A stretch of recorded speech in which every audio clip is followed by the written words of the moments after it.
is in a position where he can satisfy all the requirements of Dahlberg based upon his experience in the particular field, based upon his knowledge of the cases, of whether or not with the outcome or the variables that led up to the particular stabbing work.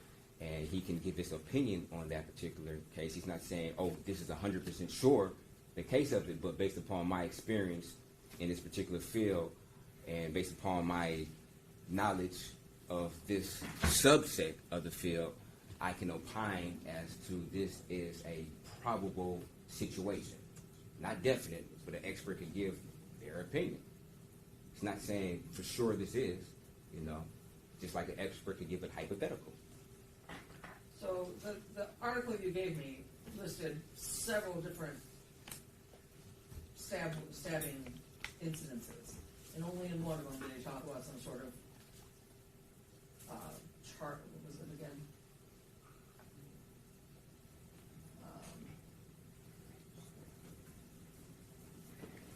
Right, and this was an article that was published in a textbook for medical students, law students, and forensic medical experts. We have no evidence that would substantiate that this book has been overwritten or overruled or classified as junk science.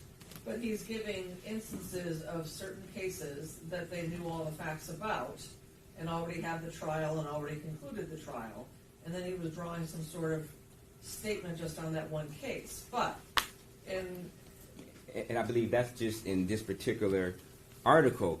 But if questioned, we could ask them, okay, how many different situations of stabbings that you have actually performed an analysis on, and how many of those particular cases have you made an opinion on, and then later to become knowledgeable about the facts of the case, or basically who the suspect was, or the perpetrator, or the person convicted of this particular crime, and the circumstances that surround how that crime arose, and those particular situations, how many of those were, correct as far as your opinion?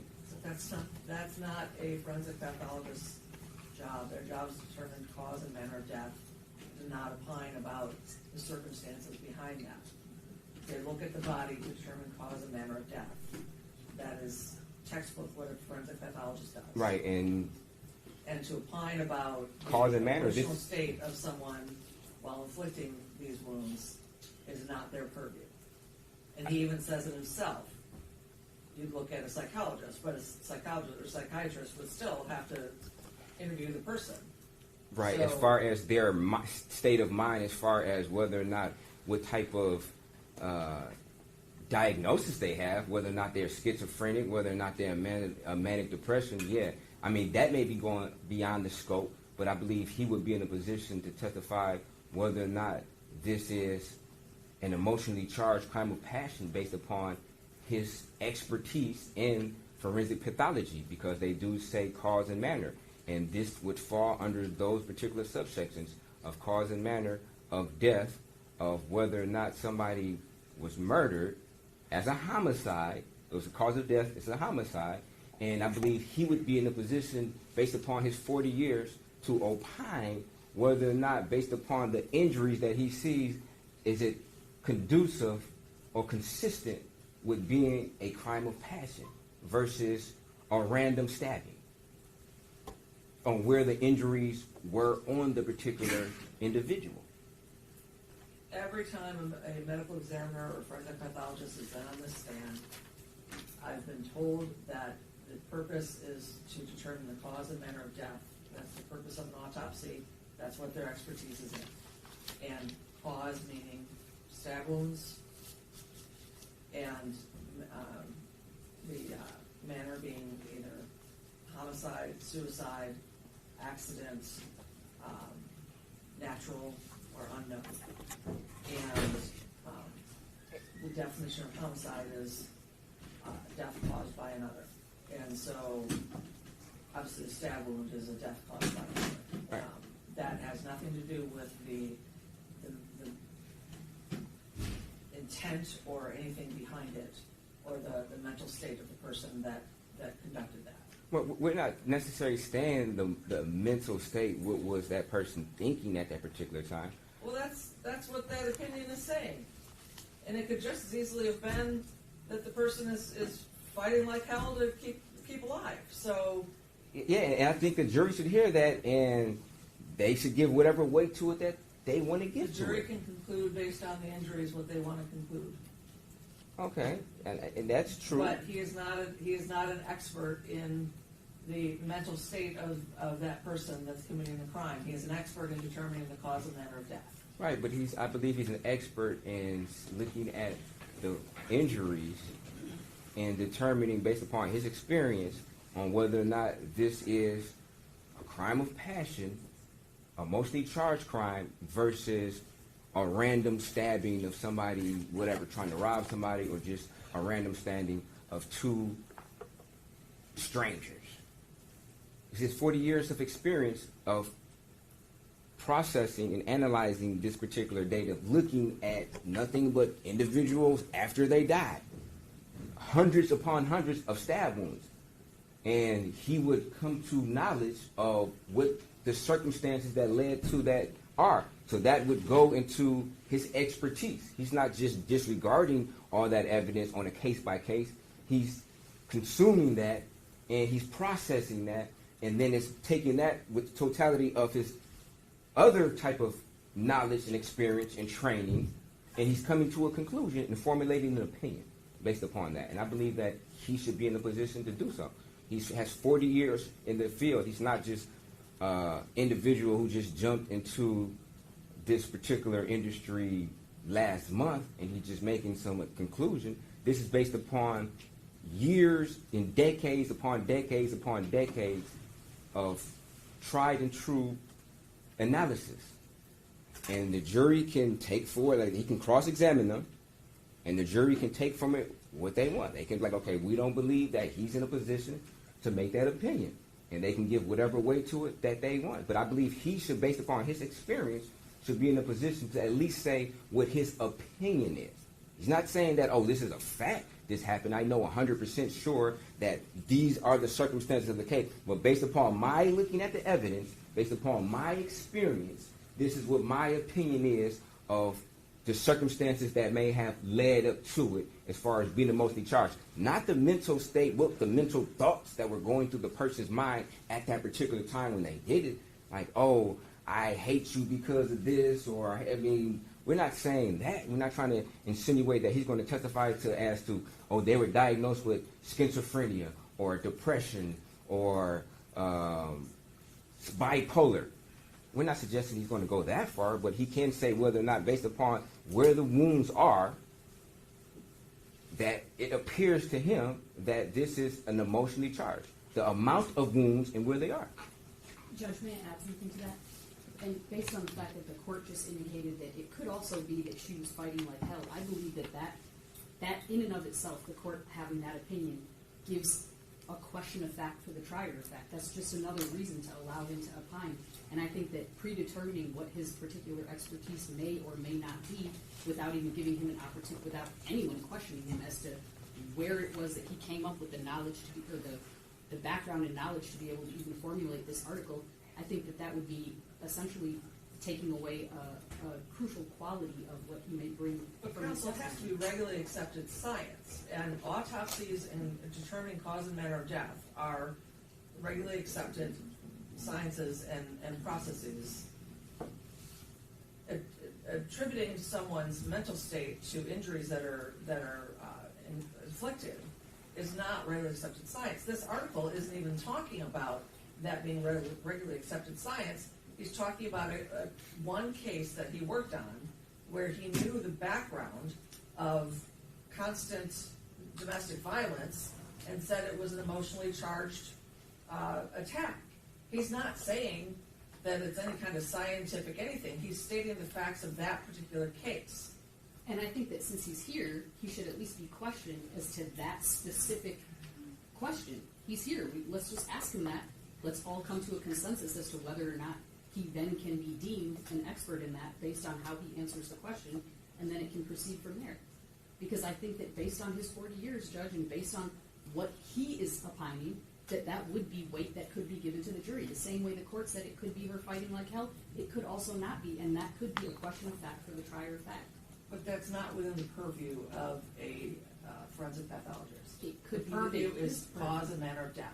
Right, but every forensic pathologist may have different type of abilities, just like there was testimony from one of their witnesses who indicated that a forensic pathologist may be able to match the wounds on the victim with Well, you the can weapon. testify about that all he wants. But their forensic pathologist wasn't in a position to do so. So just because she wasn't in a position to do that, does that mean that no other forensic pathologist would have been able to do that? And then prior to us even having this, you yourself thought that particular science didn't even exist. When we had a motion to try to preclude the knives, I stated that they could have used the knives and compared it with their wounds, and you said yourself, Judge, that particular science doesn't even exist. You've never heard of that science existing out of all the years that you were on the bench. And that doesn't mean... I've never seen such an expert testify. Okay, but that doesn't mean that it's out of certain experts' purview just because the court, myself, or anybody in this courtroom hasn't heard of it. Doesn't make it less true or somebody having the ability to do so. If he wants to talk about anything that could be determined from an autopsy during a forensic pathologist autopsy, about the wound track, about the physics of that body, or the physical condition of that body, but you cannot say what the mindset was of the person who's inflicting those wounds. Right, but it's not saying them. That's not part of an autopsy. Right. As far as you may not know his ability to be able to look at this evidence and make an opinion. Because we don't know, we don't understand every single detail of what he does. That doesn't mean that he doesn't know what he's talking about, nor does it mean that it's not an accepted ability for a forensic pathologist to incorporate those subset of abilities and ability to analyze the wounds in the autopsy to come to that conclusion. But the article you gave me that's supposed to support this conclusion, that he can make that determination, That's one of them. is not. But he can speak. We can ask him questions about it. This is just one article. I mean, he didn't publish every single article. No expert comes in here and publishes every single article. Most experts don't even have a published article where they can support their opinion Can on I finish? anything. Can I finish? Okay, go ahead. But this isn't even drawing conclusions about mindset of people and saying that this is regularly accepted science. He's giving case studies about various stab wounds that were there, and he's just saying basically facts and what played out in those specific cases. This is not an article saying that it's regularly accepted that you can determine someone's mental state at the time they're inflicting wounds. That's not what this article is about.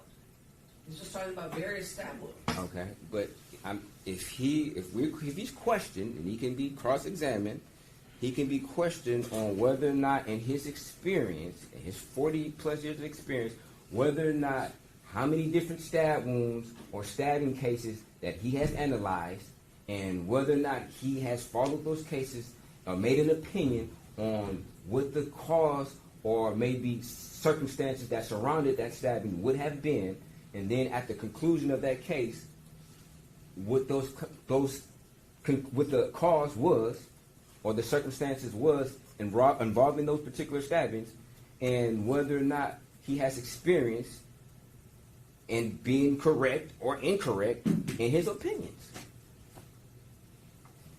Judge, also, I think the purpose of it is, I mean, what we're talking about is definitely worthwhile talking about, but he's here. We could just ask him that. It doesn't even have to be in the presence of the jury. Like, we could just have this hearing here and ask him those questions and then come to a decision, because we're all speculating right now. Does he know this? Does he not know this? Is he an expert in this? Is he not? Why do all of this when he's here? We could just be like, hey, sir, doctor, can we ask you these things so that we can all come to an understanding? I think that would be an adequate route. Okay, he can cross-examine. He can ask his Do questions. you object to bringing him out? No, I mean, if the court has questions of him, I am fine with that, Judge. Bring him out. Judge, I would just say for the record that we do have Dr. Omar Reyes, who is a potential rebuttal witness for us with the Wayne County Medical Examiner's Office in the courtroom. The medical examiner in this case, Dr. Nicole Kroon, is out of state this week, so not available to be called as a rebuttal witness. So Dr. Reyes, if we do call a rebuttal witness, will be the rebuttal witness on these sort of issues that we've discussed. I'd ask that he be allowed to stay in the courtroom as an expert witness. Amen. Thank you. The jury knows at the end of it. Or I don't know if they want to go on a break and come back. I don't know. Yeah, there's going to be at least 15 minutes. Scarlett, tell them to wait. We're going to bring the jury out to let them take a break.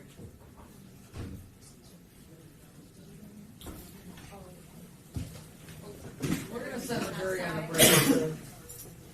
Come on in and just take a break.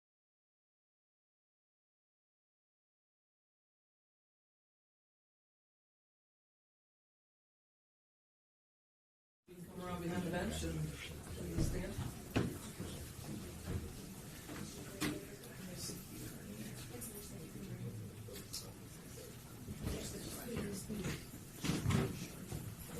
You swear or affirm the testimony you're about to give the whole truth and nothing but the truth? I do. Okay, come stand.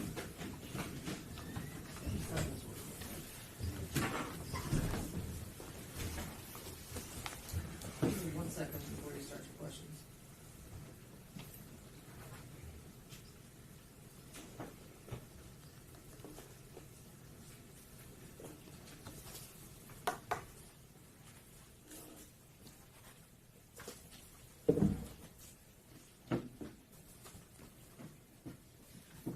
You may proceed.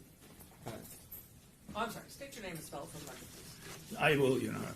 I'm Ljubisha Jovan Dragovic. That's L-J-U-B-I-S-A, middle J-O-V-A-N, last D-R-A-G-O-V-I-C. Thank you, sir. You may proceed. Good morning, Dr. Dragovich. Good morning, sir. Could you state for the record your occupation? I'm a forensic pathologist and a neuropathologist. Okay, and could you just explain what those two different, I guess, fields are? Forensic pathologist is a person that, in translation, a public pathologist.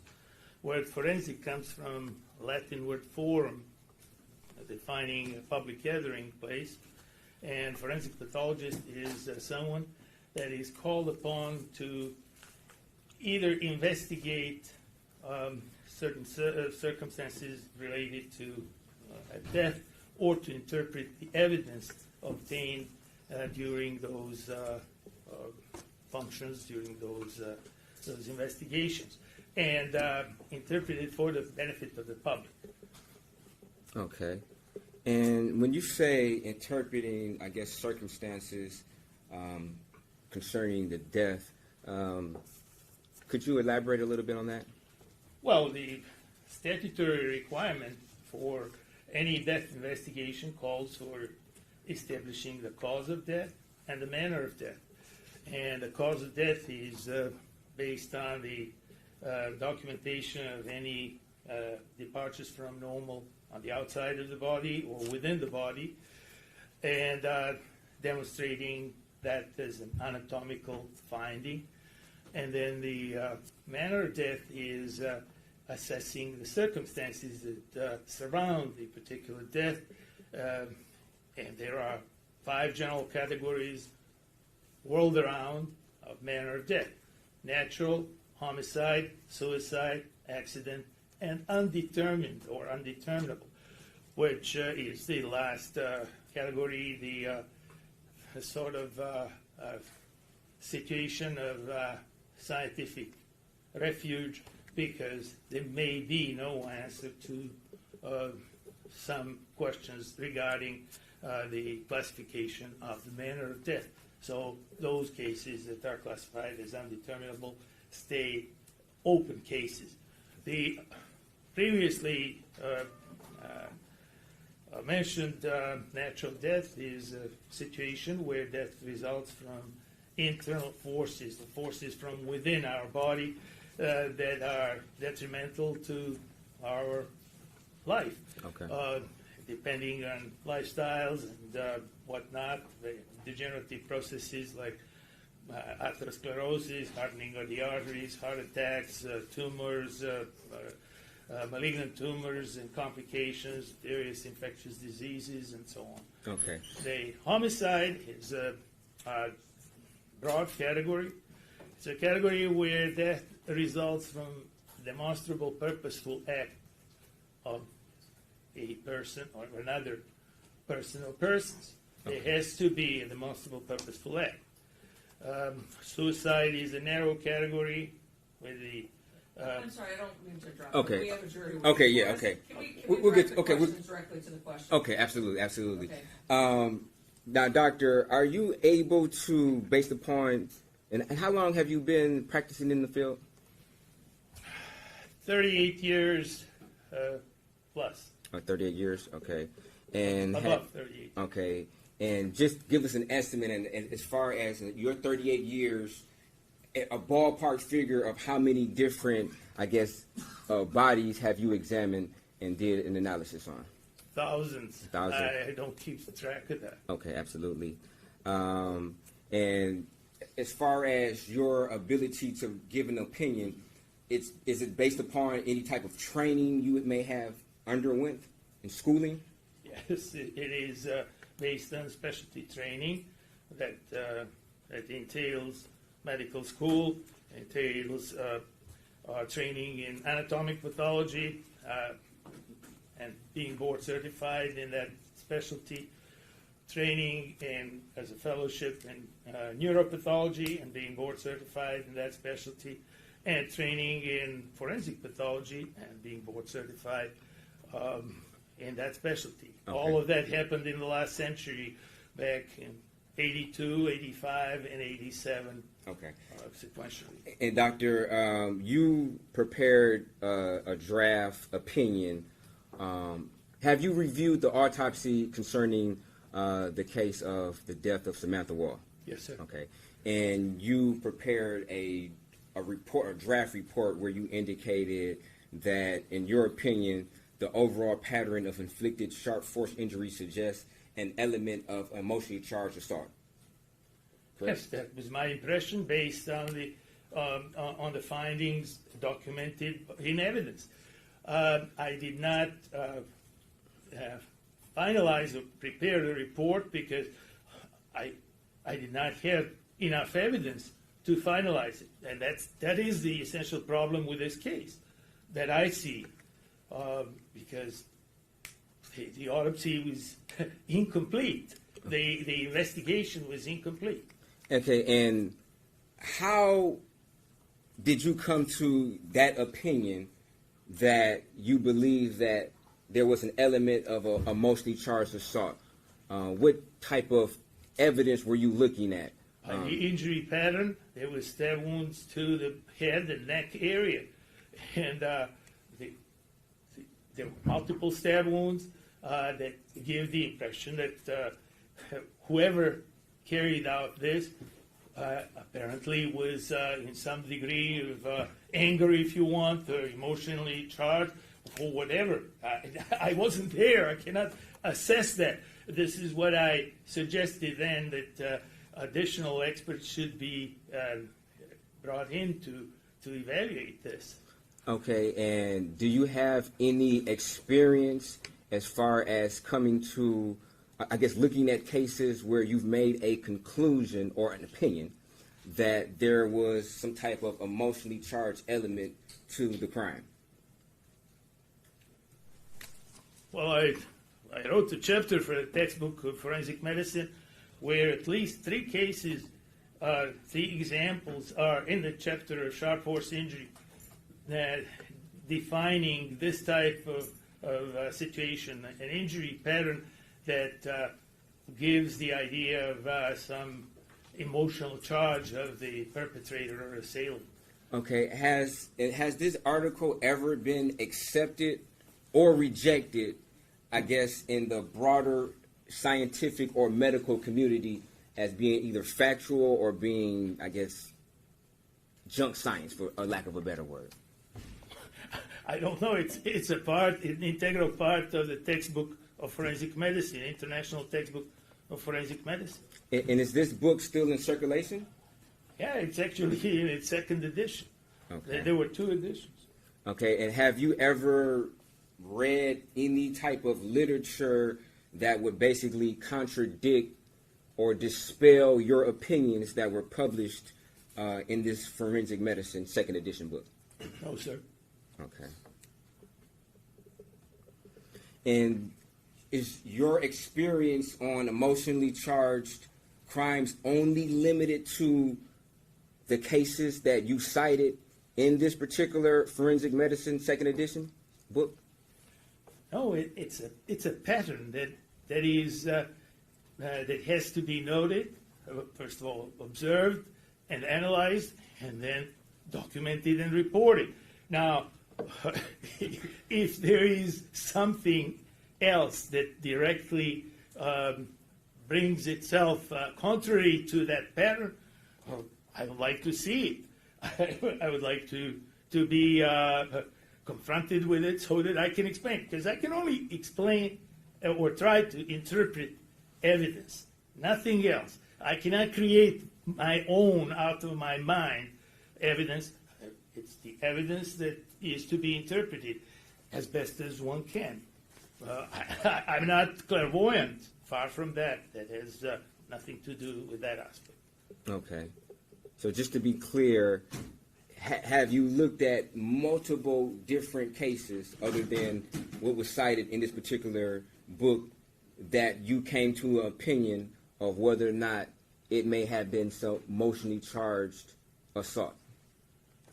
Yes.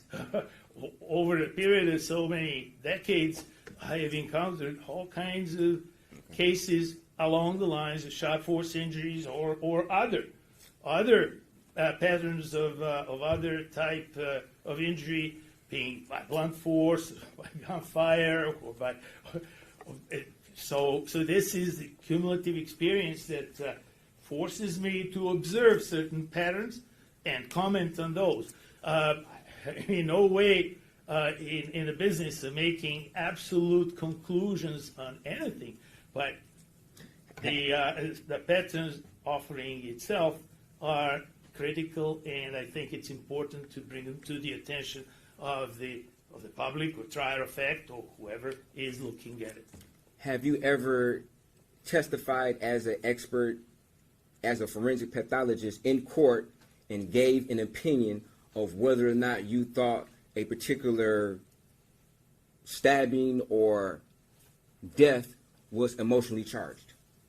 Yes, as a matter of fact, those examples in the chapter are all the post festum after the adjudication cases from just sample cases from my everyday experience. Okay, so just to be clear, you testified in those particular cases? Yes, sir. And you gave your opinion in court on whether or not you thought they may have been emotionally charged in those cases? But that was the essence of identification of the pattern.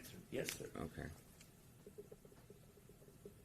Have you ever been denied to testify in a particular court about your opinions on whether or not a homicide was emotionally charged or not?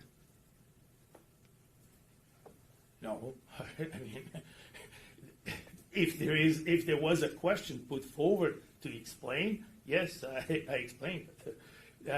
There was no denial of anything along those lines. Okay. I mean, this is all based on a document by photographing, as it has been in this case. This case has photographic documentation, so it's not out of thin air.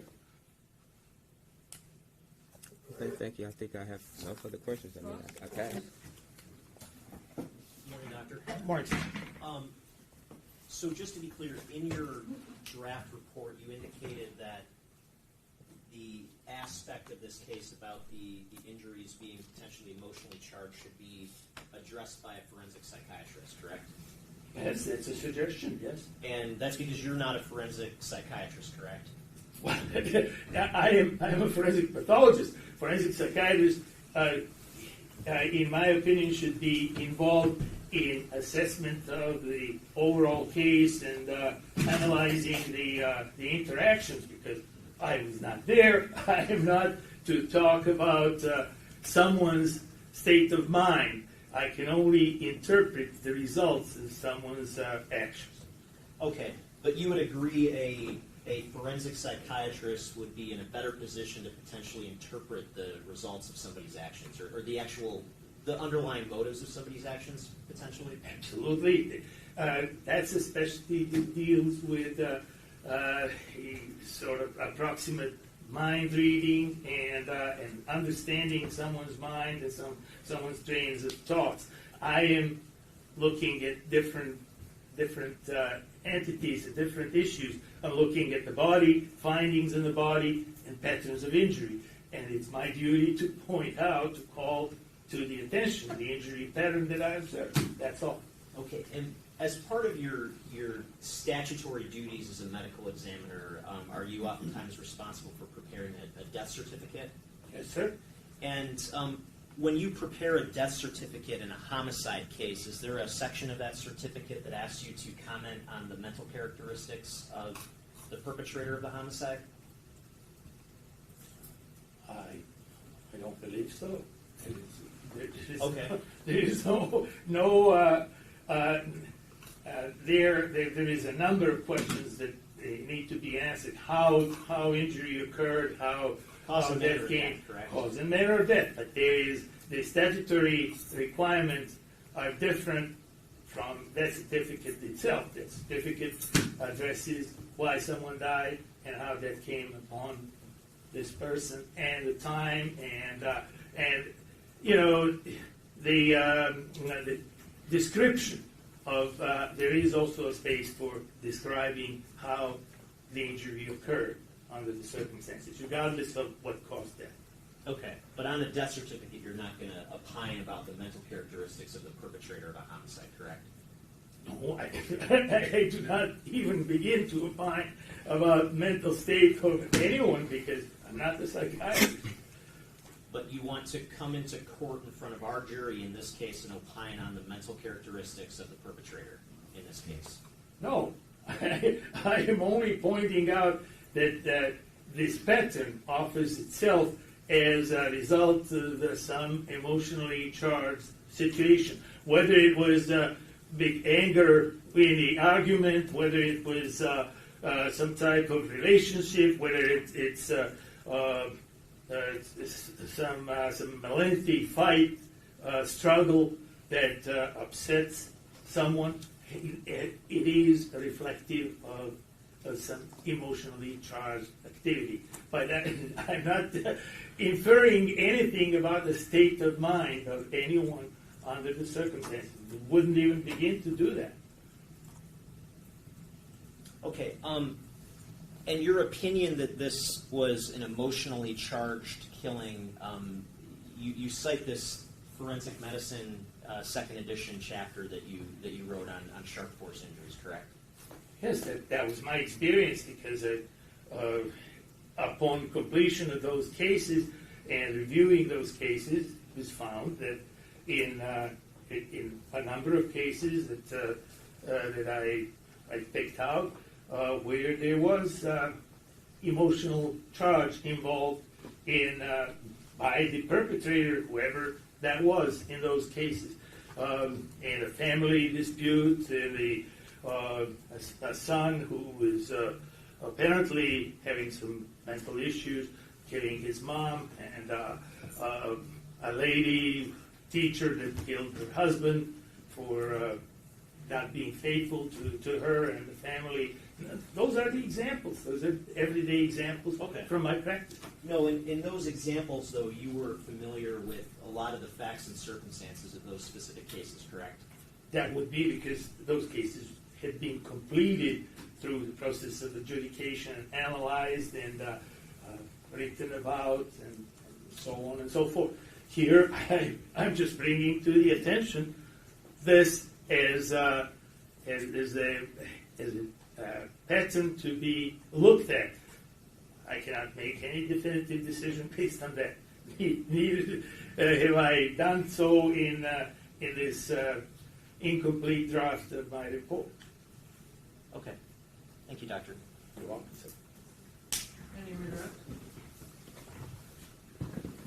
And Doctor, just to be clear, you're not making any assessment on anybody's mental state, correct? You're just looking at the evidence and making an opinion based upon the patterns you see of the wounds, correct? That is correct, sir. I have not analyzed anyone. I'm professionally not in that field to analyze anyone's behavior. I'm not the behavioral scientist. I'm just looking at the pattern, and the pattern is something to be taken into consideration. That's what I'm calling for. Okay. And in the cases that were cited in your publication, there was a question whether or not you knew the information at the conclusion. Would it be fair to say that you made an opinion before the conclusion of the case on whether or not you thought these were emotionally charged? Oh, this was after everything was completed, and after the discovery that these perpetrators did behave in such a way that is described in the chapter. Those cases are the capsules of the cases are in the publication. I think I sent you the Yes. So it's self-explanatory. Okay. And you stated you have, just to be clear, you have testified in court on your opinion of whether or not the patterns seem to be from an emotionally charged situation, correct? Yes, sir. Okay, thank you. And you believe that your opinion is crucial for the fact finder, for the totality of the case. Would you say so? I don't know.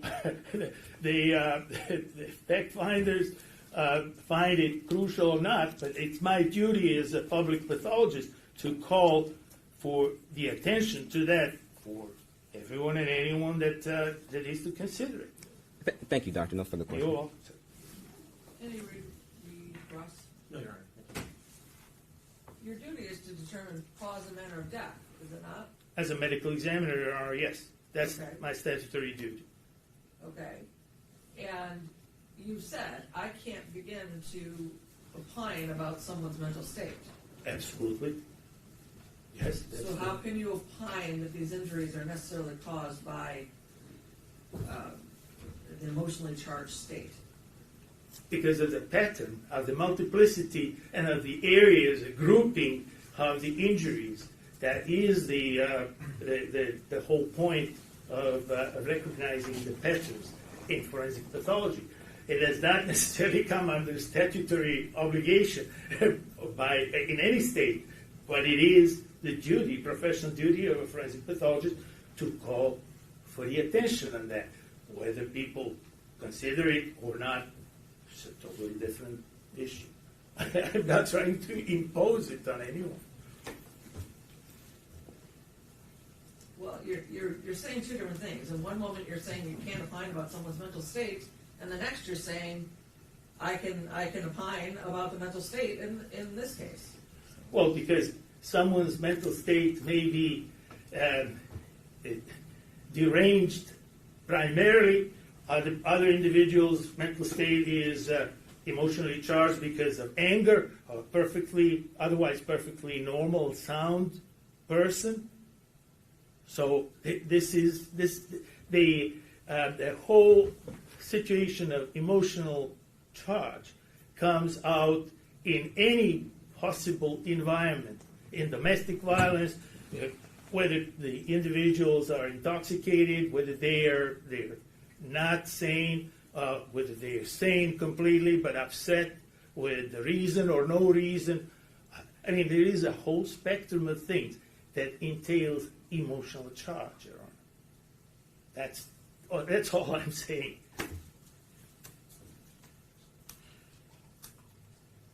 And did you say in these cases you opined in court that these were emotionally charged? When I was asked what the pattern meant, yes, because you can see the photograph that is in that chapter. They are defining this critical pattern of multiple stab wounds to the neck area. In one case, the other case was this third grade school teacher that killed her husband and put multiple stab wounds to the left upper back corresponding to the heart after multiple blows with an axe to the back of his head. But you knew the facts of those cases. Well, yes, and I don't know even but I just know what I have been provided. I don't know the details of the whole case here. I was provided with photographs, autopsy report, and I am indicating that the autopsy report did not provide enough detail for a complete evaluation. Not only about the emotional charge, but in general because of the mechanism of death of this young lady. This young lady died under special circumstances, and there is a lot missing in the autopsy report that should have been done. My duty is to point out what has not been done and what ought to be done. Okay, but again, you're trying to say that this was an emotionally charged incident. I am trying You to don't point know the out. facts of this case. Well, I'm trying to point out that it would benefit from assessment of other profiles, not from me. That's exactly what I said. This is why I invoked the assistance of a forensic psychiatrist, because a forensic psychiatrist would be in that process offering additional pieces for the jigsaw puzzle here. So what opinion exactly would you be offering today about the emotionally charged state? None beyond what I indicated, that there is a need to look into that. I'm not saying 100% this is it. I never said so. But I'm saying that people should pay attention to this. But because that's not your expertise. But I'm not the psychiatrist again. So I'm not the mind reader. I cannot say how someone, some behavioral aberrations or no behavioral aberrations on the part of someone that I don't even know. I never seen. And just to be clear, Doctor, you wouldn't be offering the mental state. You would just be offering based upon your review of the patterns that you're making an opinion that it could be. You're not saying definitively that this is emotionally charged. You're just saying that based upon the patterns, it appears that it could be. But if somebody wanted to, I guess, know a little bit more, then it may have to have some type of expert beyond yourself. But you can opine based upon the patterns. Is that correct? That's correct.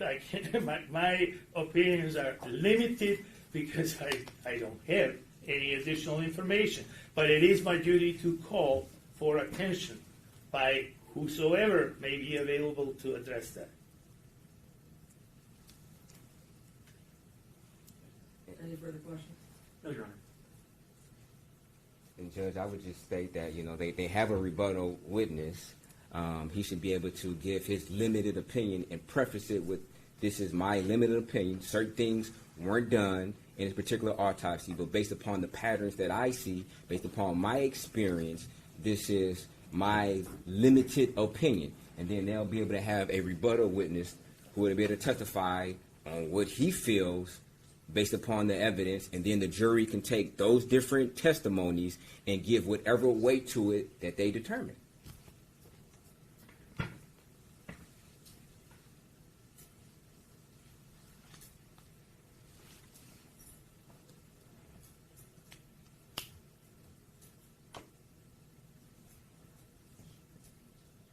So you're going to say this is consistent, or what is your actual, what is it actually that you're going to say about the emotional charge? That the pattern suggests emotionally charged circumstance, and the trier of fact should take it from there. I can't go beyond that.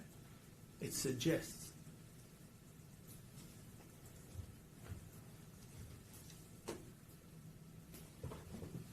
And if their witness wants to say it doesn't suggest, then they're in a position to do so. Because he's not definitely, he's not saying this definitely 100%. He just says there's a suggestion. He's giving his limited opinion, and he's prefacing that this is my limited opinion, and he's not going any further than it suggests. And I believe that that's, goes to the weight, not the admissibility of that particular testimony. And if, like I stated multiple times, if their witness wants to come in and rebut our doctor, then that's fine. Is that something that is generally accepted in the forensic pathology community? It has been mentioned in many textbooks of forensic pathology over the past century and a half, Your Honor. Stating that you should say when there's a certain pattern, you should bring that to people's attention. Oh, absolutely. The pattern is critical. The pattern is the evidence. Your Honor, in forensic pathology, pattern is the evidence, the pattern of injury.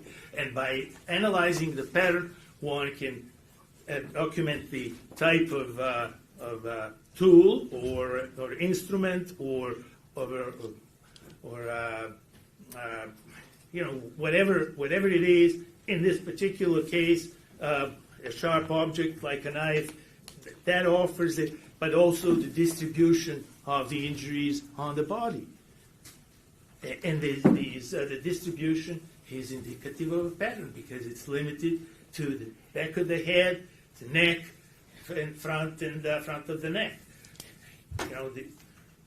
There are no other stab wounds. Weren't there some on the back? Yeah, but in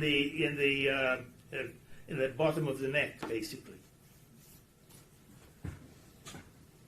And Judge, if I may just get in a final word here, our position, I think, is you've heard enough. He has expressly acknowledged that he doesn't have sufficient information to opine in this case. He's acknowledged that the scope of his opinion on the mental characteristics or the emotionally charged nature of this is outside of his purview as a forensic pathologist and would be better suited for somebody to in an entirely different field to look at. So I think the court is heard enough to know that there's simply no reliability to this opinion that was, again, given to us in the middle of our trial. And I don't believe that he's even acknowledging that he's going to testify to what type of diagnosis this particular individual had, or whether or not they were mad for getting dumped, or they were mad because this was some road rage incident and they followed her home, or she forgot to send them flowers, or they were just a homicidal maniac roaming the streets. He's not opining that. He's opining based upon the patterns. Like he said, the patterns mean a lot. You can't just ignore patterns as a forensic pathologist. You have to look at the number of wounds, where the wounds are, and they definitely would mean something to a trained professional on the frequency of which somebody was stabbed and where on their body they were stabbed. And all he's saying is, I'm looking at the evidence and I'm saying it could suggest this. He's not saying that, I know that this person walked over here and got into an argument with her because they were mad about some breakup that happened 2 months ago or 3 months ago. He's not opining to that. He's looking at that evidence and he's giving a suggestion, and they'll be in a position to offer their witness to say that whether or not the evidence means the same to him. And I believe the jury should hear both of them and give whatever weight to it that they need to. Like I said, it goes to the weight of the evidence, not the admissibility. Okay, so even in this article that I'm reading, the conclusion on the last few paragraphs is talking about, in order to make a determination of cause of death, of manner of death, actually.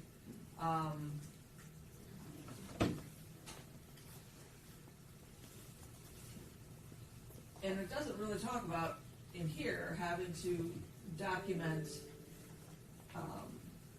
or state something about a potential mental state of someone, or that it's emotionally charged. Where he's talking about emotionally charged, where he's talking about cases where he already knows the facts and they've already been determined. And Judge, I don't believe he's ever said, he stated multiple times that he's not testifying to what their mental state is. He's just saying, based upon his review of the patterns, it could suggest. Now, as far as, I guess, delving into what their exact mental state is, that could be passed along to another expert, but he can be in a position that said it could suggest. Now, what their exact mental state is, he's not going to opine that. He's not going to say that their mental state was anger, rage, homicidal, suicidal / homicidal.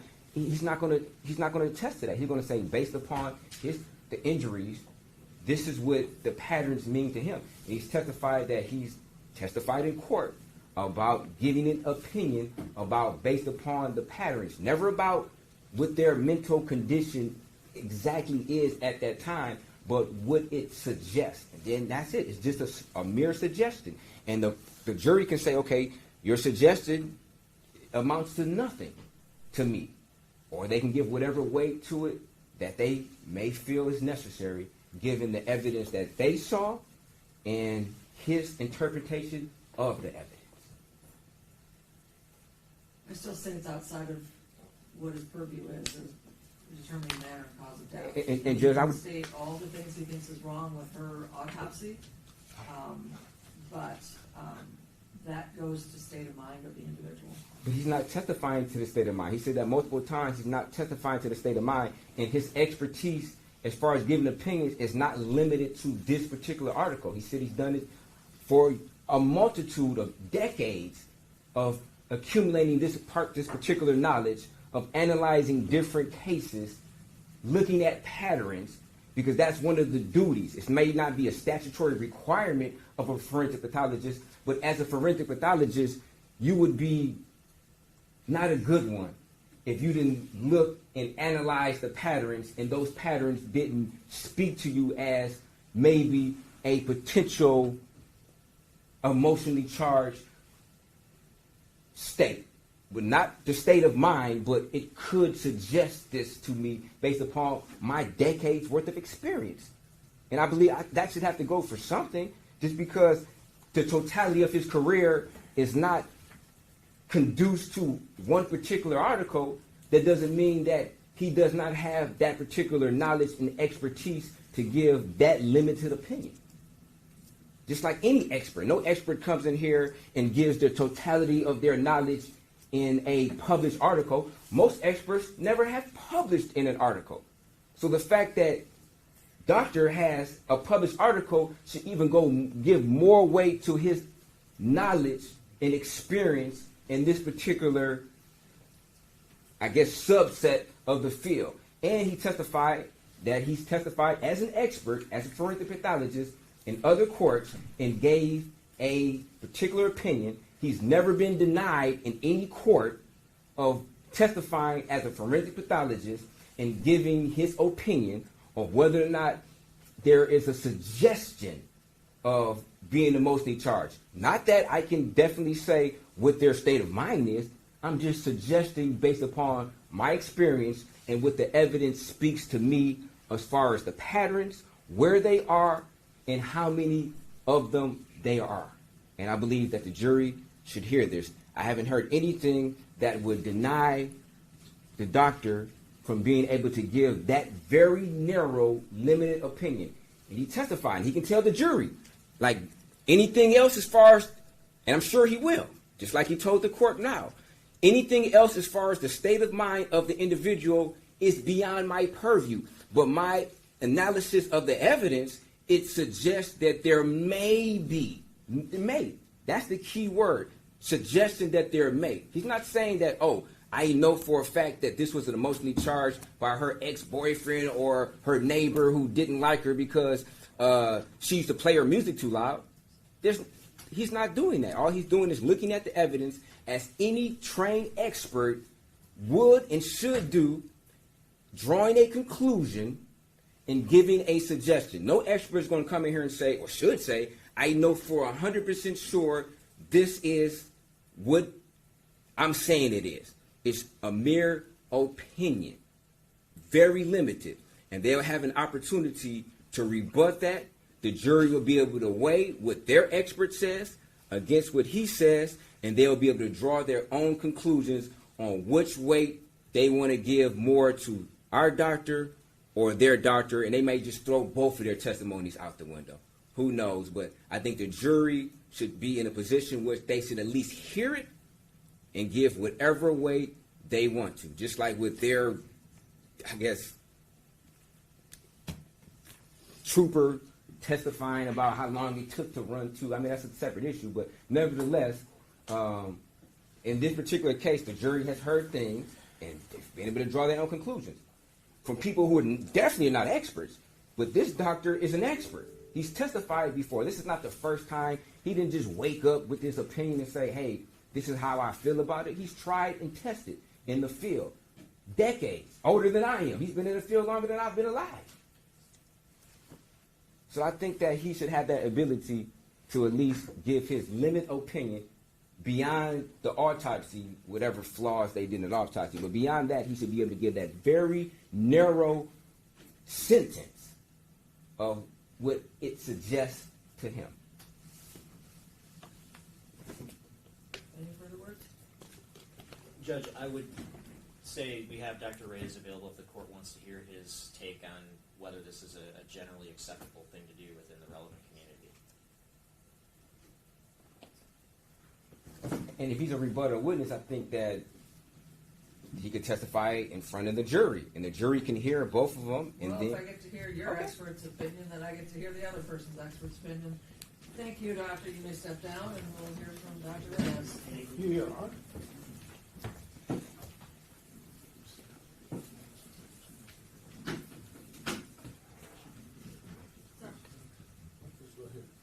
Well, actually, he gets to stay in too, right? Yeah, absolutely. Yeah. No, sir. Sir, just have a seat on the short bench there. No.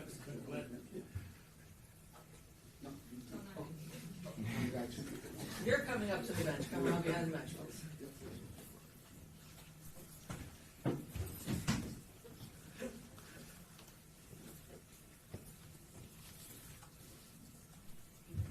Do you swear or affirm to tell the truth, the whole truth, and nothing but the truth? I do. Thank you. You may be seated. State your name and yourself for the record, please. My name is Omar Reyes, O-M-A-R-R-A-Y-E-S.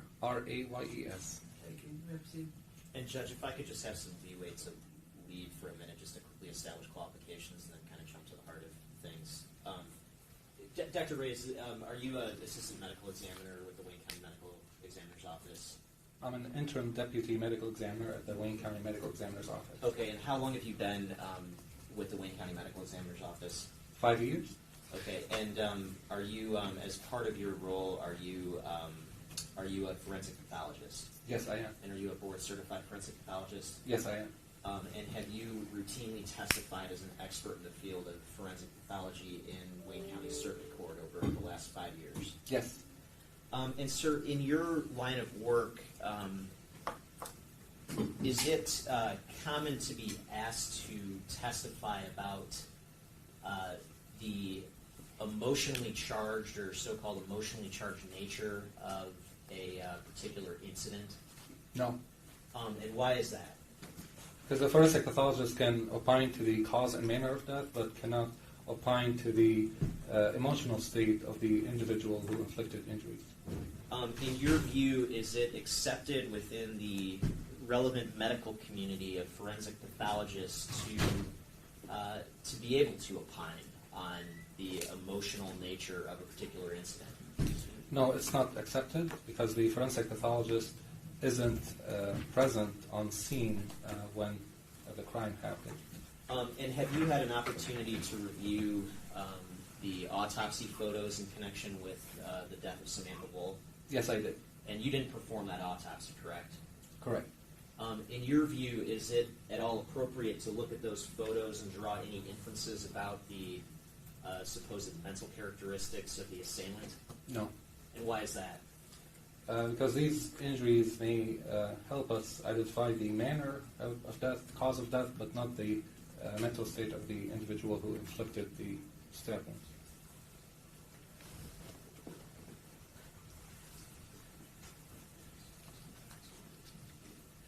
And have you had a chance to familiarize yourself at all with a textbook called Forensic Medicine 2nd Edition, authored by Ling Li and Yiping Hao? No. Okay. Have you ever heard of that textbook? No.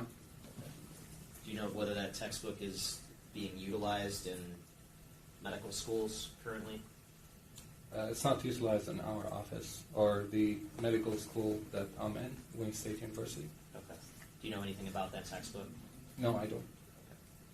Thank you. Nothing further, Judge. Yes. Good morning, Doctor. Good morning. Now, you stated that you have been only in the field for 5 years, correct? Yes. Okay. So would it be fair to say that you don't know a lot what maybe a seasoned somebody who's been in the field for 30 or 40 years knows, correct? Not necessarily. It depends on how many cases the forensic pathologist Okay. has processed. A forensic pathologist who did thousands upon thousands of cases, you would agree that they would be more experienced and knowledgeable in the field of forensic pathologists than yourself, correct? Yes? I can't opine to that. You can't opine whether or Yeah, not... it depends on the experience of the other forensic pathologists. Okay. You're not the chief medical examiner in Wayne County, are you? No, I'm the interim deputy. Okay, but you're not the chief. That's my No, I'm question. Okay. And as far as what is common in the industry, would it be fair to say that you don't know all the different practices that are utilized in the particular industry? You just know what you've been taught, correct? Yes, and what we do in the Okay. office. Have you published any articles in Forensic Pathologist? Yes, I do. I did. Have you? Yes. Okay, and what articles were those? Different articles about mainly infectious diseases. Infectious diseases? Okay. Have you ever did any research to determine whether or not this Forensic Medicine 2nd Edition book is utilized in certain medical schools? No, I have not. Okay. So you're not in the position to say whether or not it's utilized, correct? I'm in the position to say it's not utilized at my medical school. It's utilized, okay, your medical school. Yes. Okay. And how long have you been out of medical school? About 10 years. 10 years? Okay. You had to do a residency before, correct? Yes. Okay. But you stated you've only been a forensic pathologist for 5 years, correct? Yes. Okay. Now, have you read any articles that would basically dispel what Dr. Dragovich is stating as far as his ability to look at the patterns and give a suggestion of it could be an emotionally charged assault? No, I have not read any articles That would dispel it, that correct? dispels it. Okay.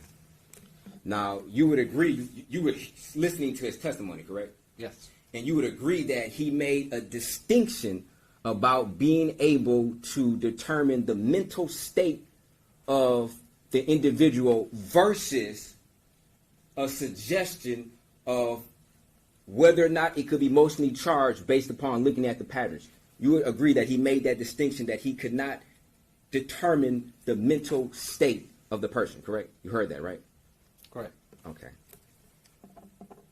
So when you answered that question on whether or not you know if it's a common practice for a forensic pathologist to be able to determine the mental state, you would agree that that wasn't a fair question in regards to what Dr. Dragovich intends to testify to. You'd agree to that, right?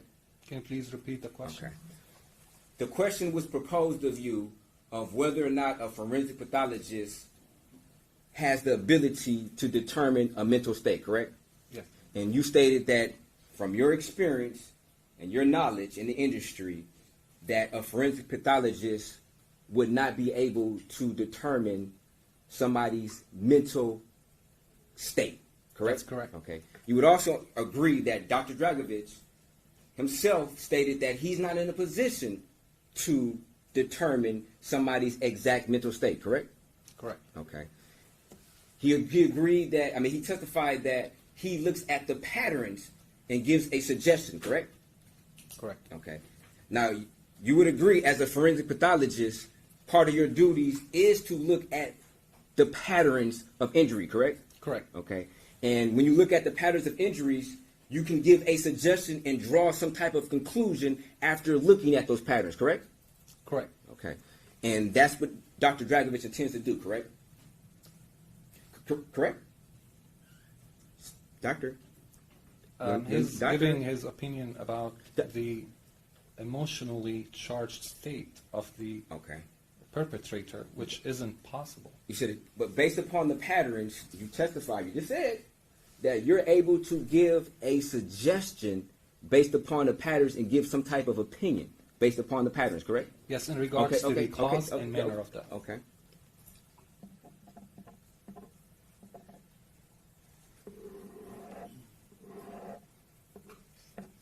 No further questions. Any regret? No, Your Honor. Okay, you may step down.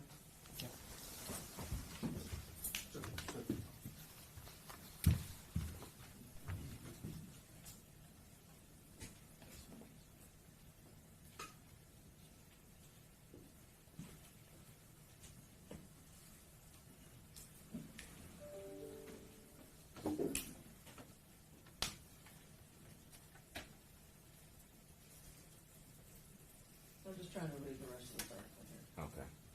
with the notes I had last night.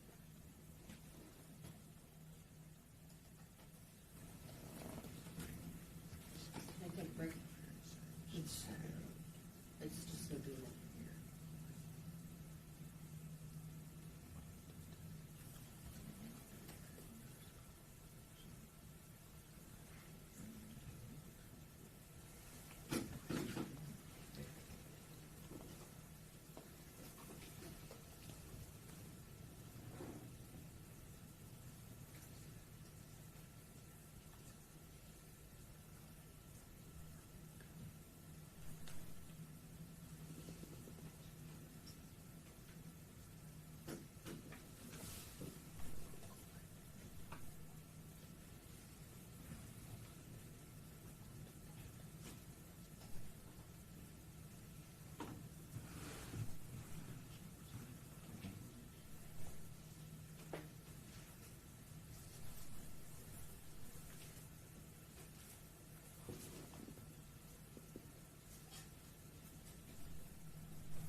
Okay, I'm reading directly from the doctor's article here. It's like on the last page. Of course, the statutory requirement of any death investigation is to determine the manner of death in any given case of sharp force trauma. Armed with professional knowledge and personal experience, a forensic pathologist integrates the autopsy findings of the injury patterns, the results of the toxicological analysis, and the results of the scene investigation, i.e. the reported physical circumstances surrounding the particular death, to make as accurately as possible the determination of manner of death. And so it's all talking about coming to conclusions about manner of death and cause of death. It's not talking about making determinations about whether it is a highly charged emotional state. And knowing all the facts of the case is also important to that. And the doctor said he's only seen the autopsy photos and involved in this case and has no knowledge of the scene of the crime or anything else involved in this case. And so I am going to preclude him from making any reference to this being an emotionally charged attack because that is outside his scope. He has said that it is more for a psychiatrist to determine than for him, and that under the statute he is required to determine the manner and cause of death. And so opining about emotionally charged states is talking about someone's mental state. And that goes beyond the purview of reviewing the body and reaching conclusions about manner and cause of death. And Judge, I think for the record, you misquoted what the doctor said. He said he did see the scene photos. He did see this. Yes, he said. I sent them the scene photos. Yes, I believe that's reflected in the draft report too, Your Honor. You saw at least some of the scene photos. Oh, the scene photos? yeah. So I did send him the scene photos. So he did see the scene photos. But regardless, everything he's talking about in this article is determining cause and manner of death, and it's not stating that you have to opine about something being an emotionally charged state. Right, but his expertise cannot be summed up into one article. This is one article that he opined on. This is not the sum of his experience in this particular subset. So you have not provided any articles that says that a forensic pathologist is to give that kind of opinion in court. He's testifying that based upon his experience, he's done it before in multiple courts where he gave an opinion. He said this under oath. Maybe it never got raised before. I'm sure it has been raised before. And now we're speculating. See, we're speculating now. He testified that he was an expert. So any expert who comes and testifies, I can say, oh, maybe this expert was never challenged before. Even though they testified in 100 different cases, I can bring an argument and say, oh, maybe they was never challenged as an expert. This is speculation. He said he's never been denied. We have no evidence that would suggest that he's ever been challenged or not challenged. It was the first time for everything. Wow. That's my conclusion. Wow. Judge, if I Do we need a break? We have a brief break, Your Honor. Yes. We'll take 10 minutes and then we'll start.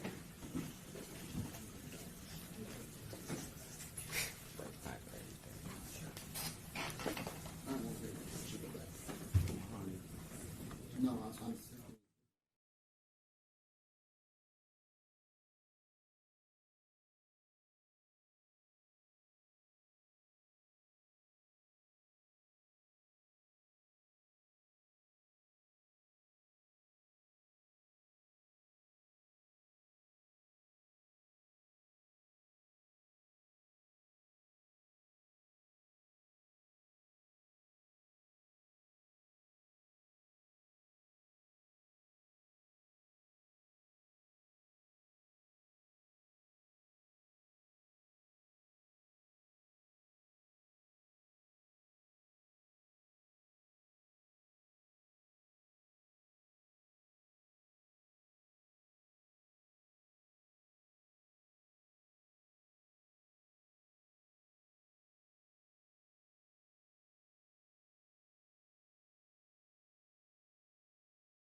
in case number 24000535, People versus Michael Manuel Jackson-Bolanos. Appearances, please. Good morning, Your Honor. Ryan Elsey for the people. Dominic DeGrazia on behalf of the people.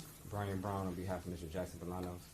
Good morning, Your Honor. Furnace Worthy, appearing on behalf of Mr. Jackson-Bolanos, who's to my right. And I know for the record, Mr. Jackson-Bolanos is present, as are all counsel.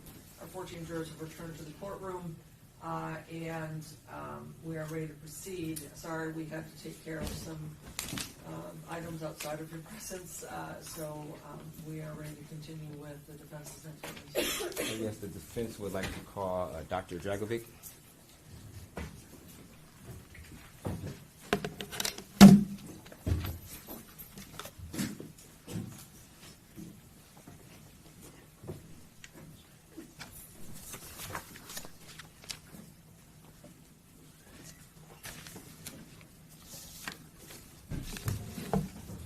Do you swear or affirm to tell the truth, the whole truth, and nothing but the truth? I do. Thank you. You may be seated.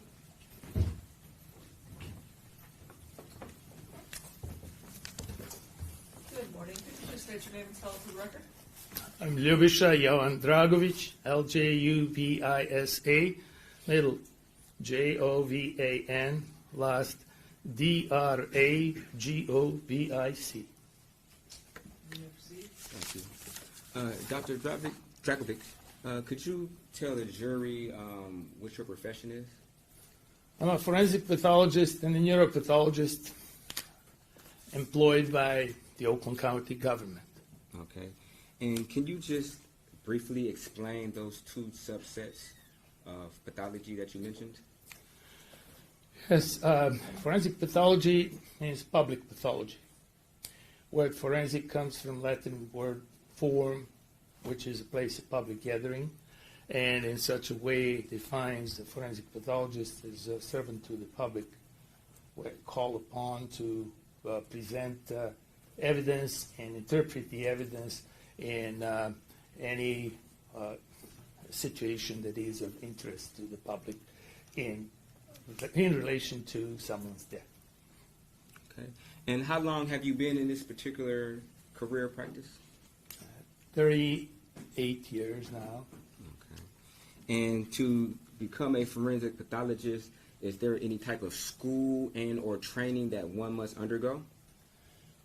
Well, one has to be able to read and write, and then get the into medical school, and complete medical school, and then complete the specialty training in general pathology or anatomic pathology, which is a minimum of 4 years. And then, in my case, I, in my career, prepared for an academic position in neuropathology, so I got that training in that subspecialty.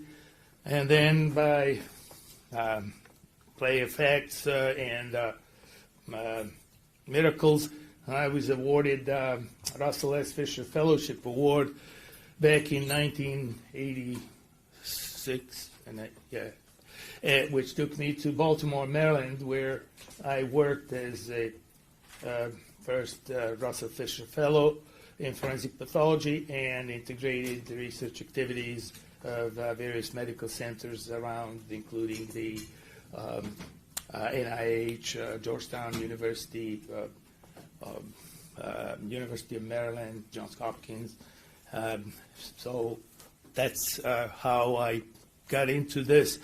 And a good man, late Dr. Werner Spitz, back in 1987, invited me to join him in this office to work in Detroit for Wayne County. And I came and worked for Wayne County, serving in different capacities, and as assistant medical examiner, as a consulting neuropathologist for the office and for the Wayne State University. And for a period of 4 months, I was acting chief medical examiner. Back then I had an offer that I could not turn down from Oakland County. That was in the beginning of 1991, and I've been there since, working in the capacity of chief medical examiner, chief forensic pathologist, It's a dual appointment, very peculiar to any government in the state of Michigan. And this is my 34th year running. Okay. And as a chief medical examiner / chief forensic pathologist, what are some of the duties that you do in those positions? Primary duty is being responsible for the operation of that government agency. I work there in domain of medical legal death investigation, together with 4 other forensic pathologists whose work I oversee, and a number of investigators and other support administrative personnel. So we are enforcing one law, the State Medical Examiners Act, which is basically the requirement to investigate any sudden, unexpected, violent, or suspicious death that occurs in the territory of Oakland County, where I work, and establish the cause of death and the manner of death in such a case, present that evidence in a court of law, and interpret the evidence. And that's the only law that we enforce as a independent part of law enforcement in Oakland County. Okay.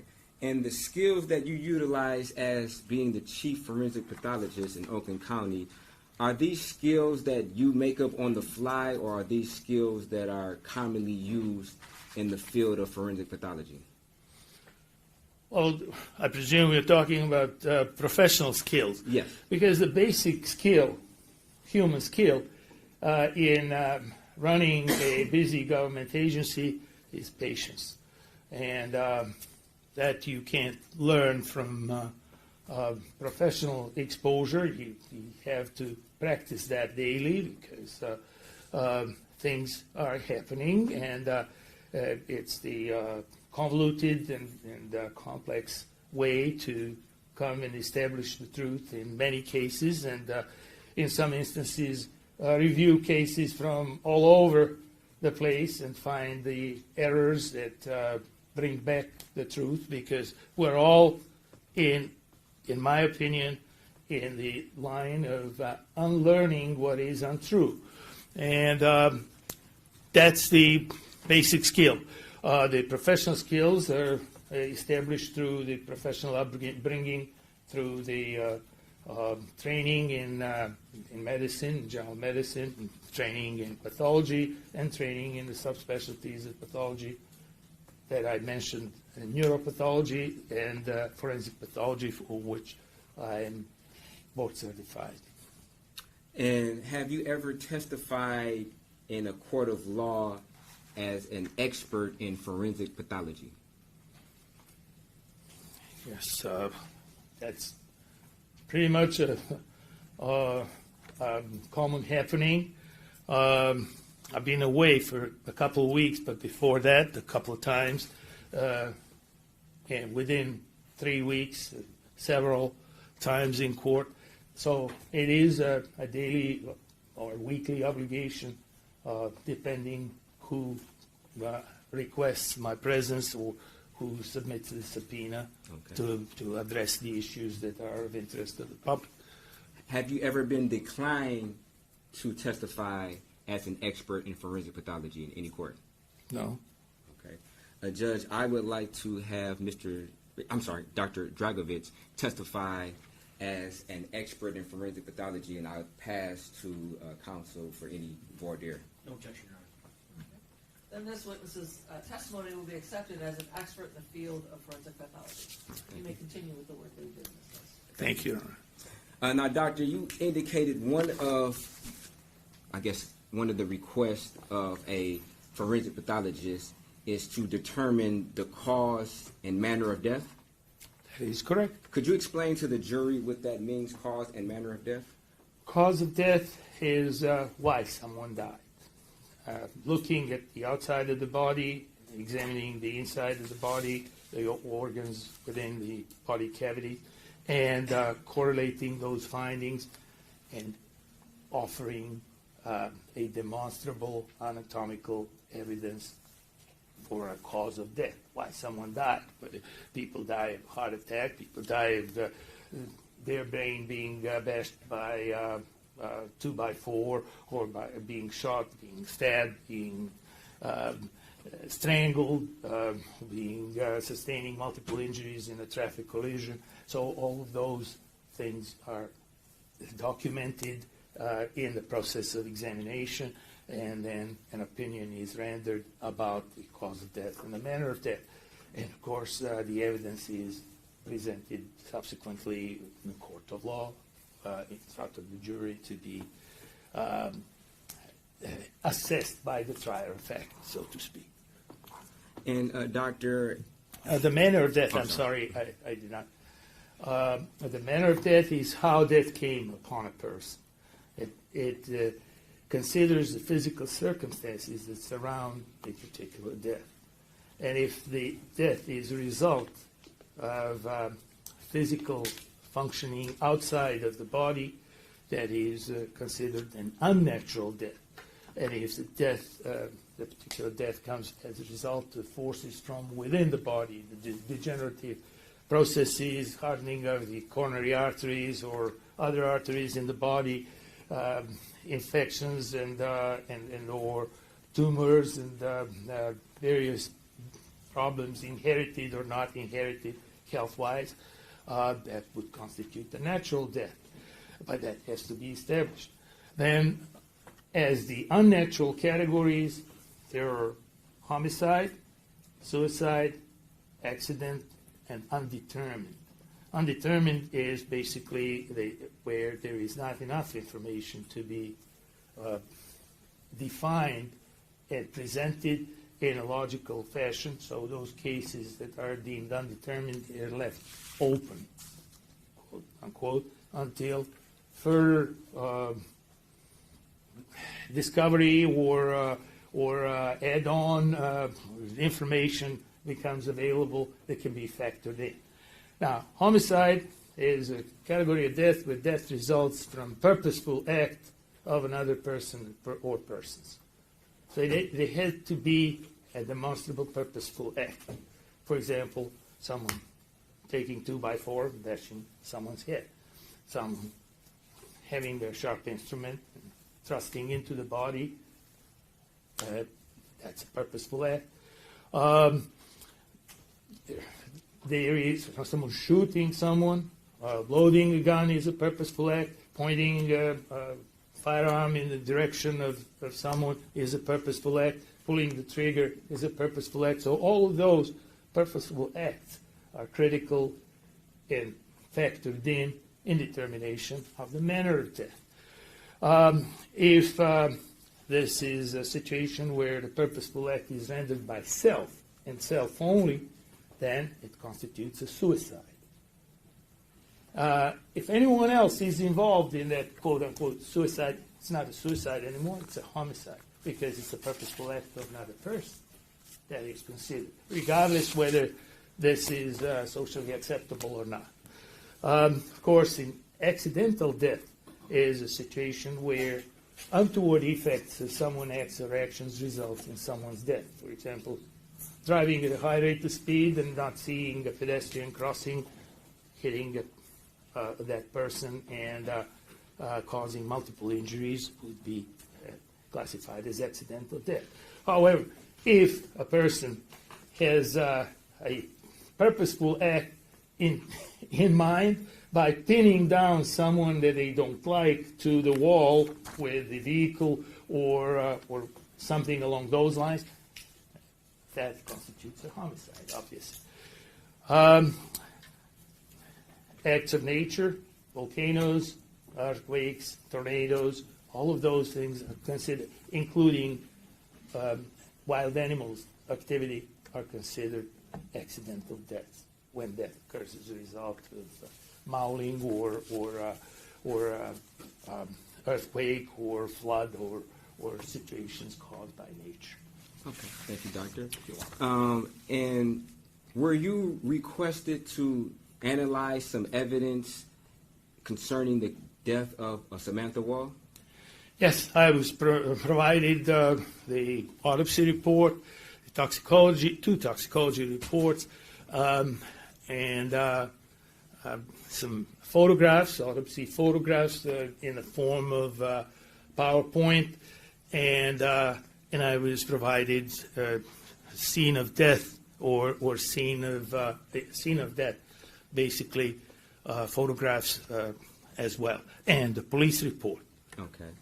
And after reviewing these evidence, different photographs and toxicology reports, did you provide or prepare a draft report summarizing your opinion of the circumstances surrounding this case?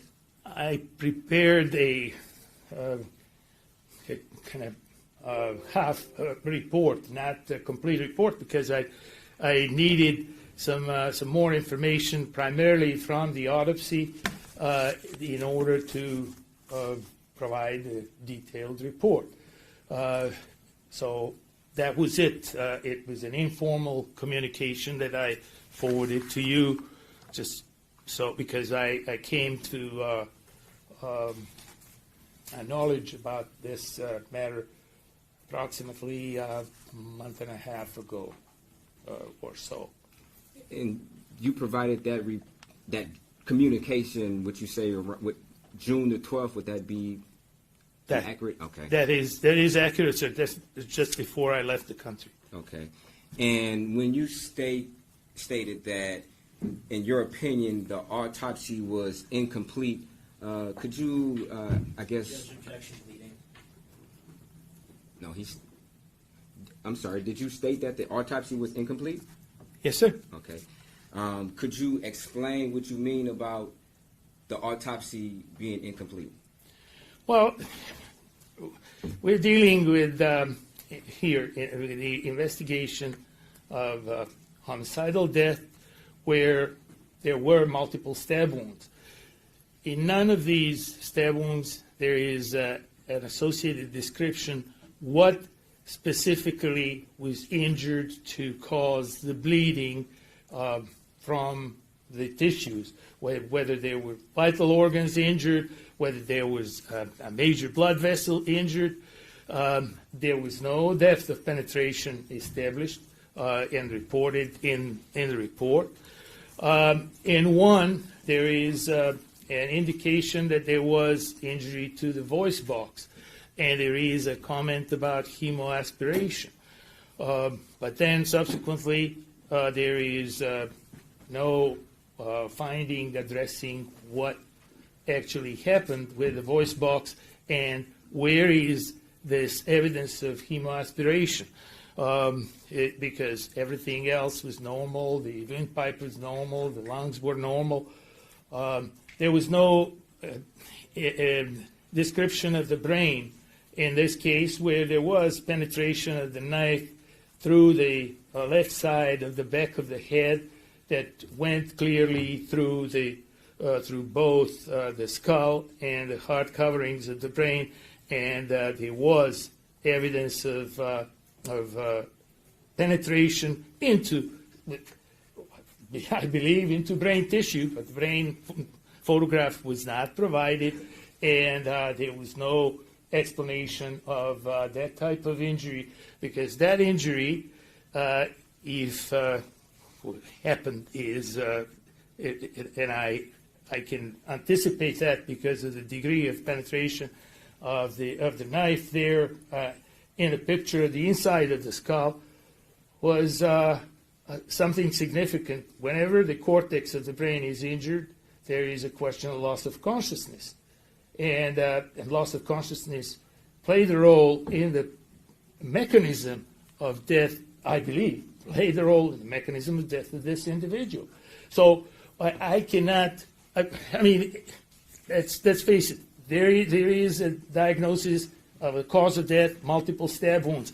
That's fine. I can agree with that.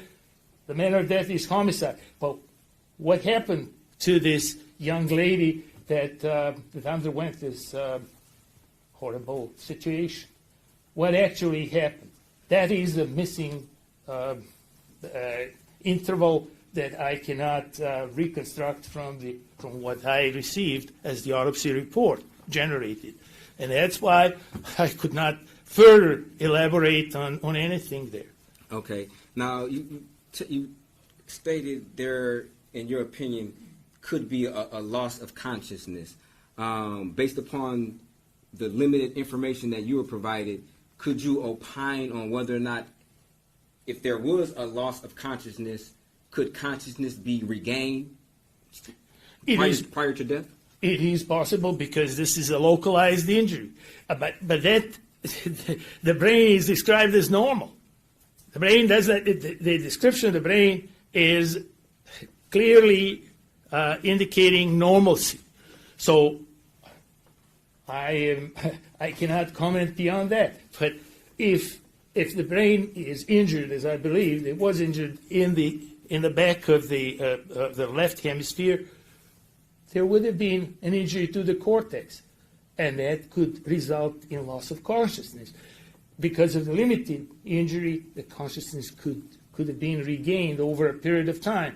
Because in none of these stab wounds, there is an established source of massive active bleeding.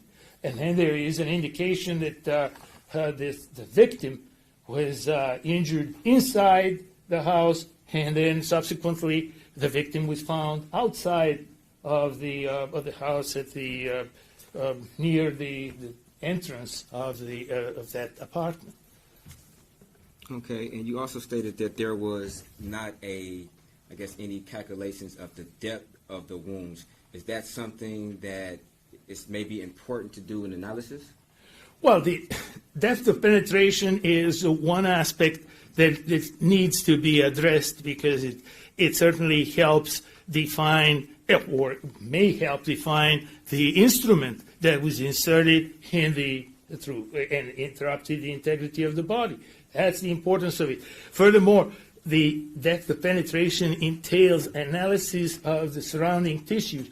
What is bleeding there and at what rate? Because there is a big difference if there is carotid artery, for example, severed, and it was not mentioned anywhere in the report, which would be massive bleeding and rapid exsanguination, or multiple stab wounds that create bleeding, but over a long period of time.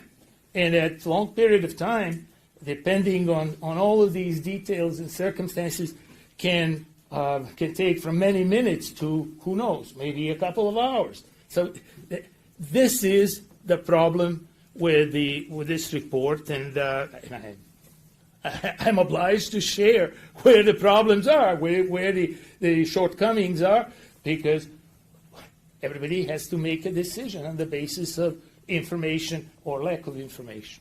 Okay. You stated that there was no information about any, penetration of the carotid artery. Was there any, documentation or language contained in the autopsy that suggested that any type of, artery or vein was penetrated? No major blood vessels had been commented upon. It's only that the voice box, it's referenced as larynx in the report, but it's a voice box that apparently voice box was injured from the neck injury, neck stab wound, and then there was some hemoaspiration, meaning aspiration of blood, but that was not, the photograph of that was not available. The lungs are deemed as normal. So if there is hemoaspiration, if someone is bleeding into the upper airway and brings blood into the lower airways, there is a particular pattern that is to be noted, described, and defined. What is, in essence, omission is that there was no submission of histologic material, histologic sampling of any of the vital organs or any of the injured organs.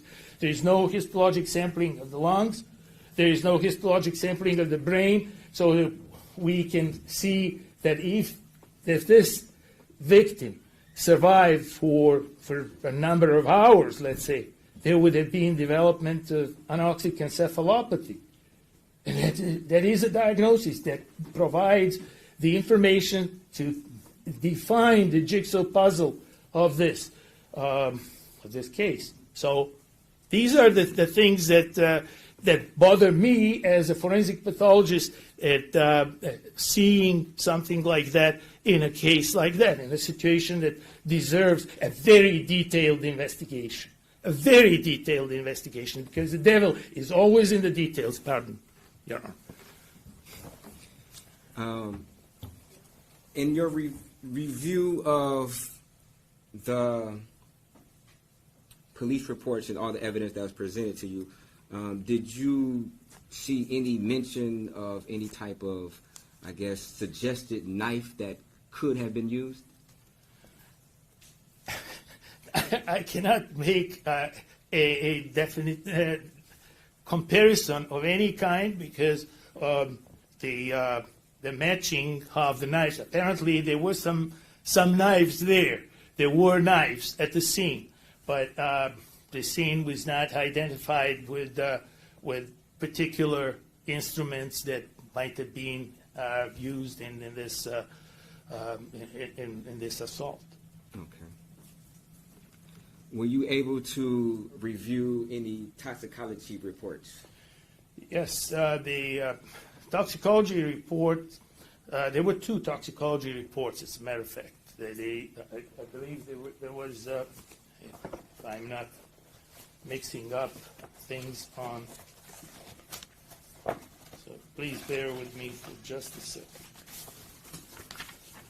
Yes, there was a report that was issued on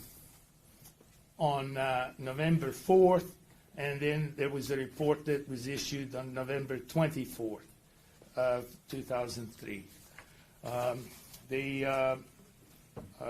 The report from November 4th shows some psychotropic medication and some cannabinoid, the marijuana. The report issued on November 24th includes the gamma hydroxybutyric acid. So this is the GHB, or it's known in the again, a psychotropic medication that is known as a date rape drug, and of course the previously detected psychotropic medications. So those also should be taken into consideration. I don't know that has been further addressed by anyone. So I mentioned that in my so-called draft of the report. Okay, and as part of your duties as a forensic pathologist, do you commonly look at the toxicology report to make any type of determination of possibly a cause or manner of death? That is the integral part of death investigation, and toxicology report is significant information when it is positive for certain chemicals, and it should be further analyzed or be cause for further investigation of the circumstances that surround someone's death. Okay, and did you find this particular toxicology report as normal or abnormal, or? Well, it is abnormal. There may be an explanation for everything, but I don't have the explanation. I'm reading the report, and the report obviously includes some mood-altering psychotropic medications, and including cannabinoids, which are basically marijuana, and then the GABA-aminobutyric acid as, and I would like to know the source of that. Okay. Now, the levels that you saw, could they be just naturally occurring in an individual? That's the whole problem. The interpretation of the presence of gamma-aminobutyric acid is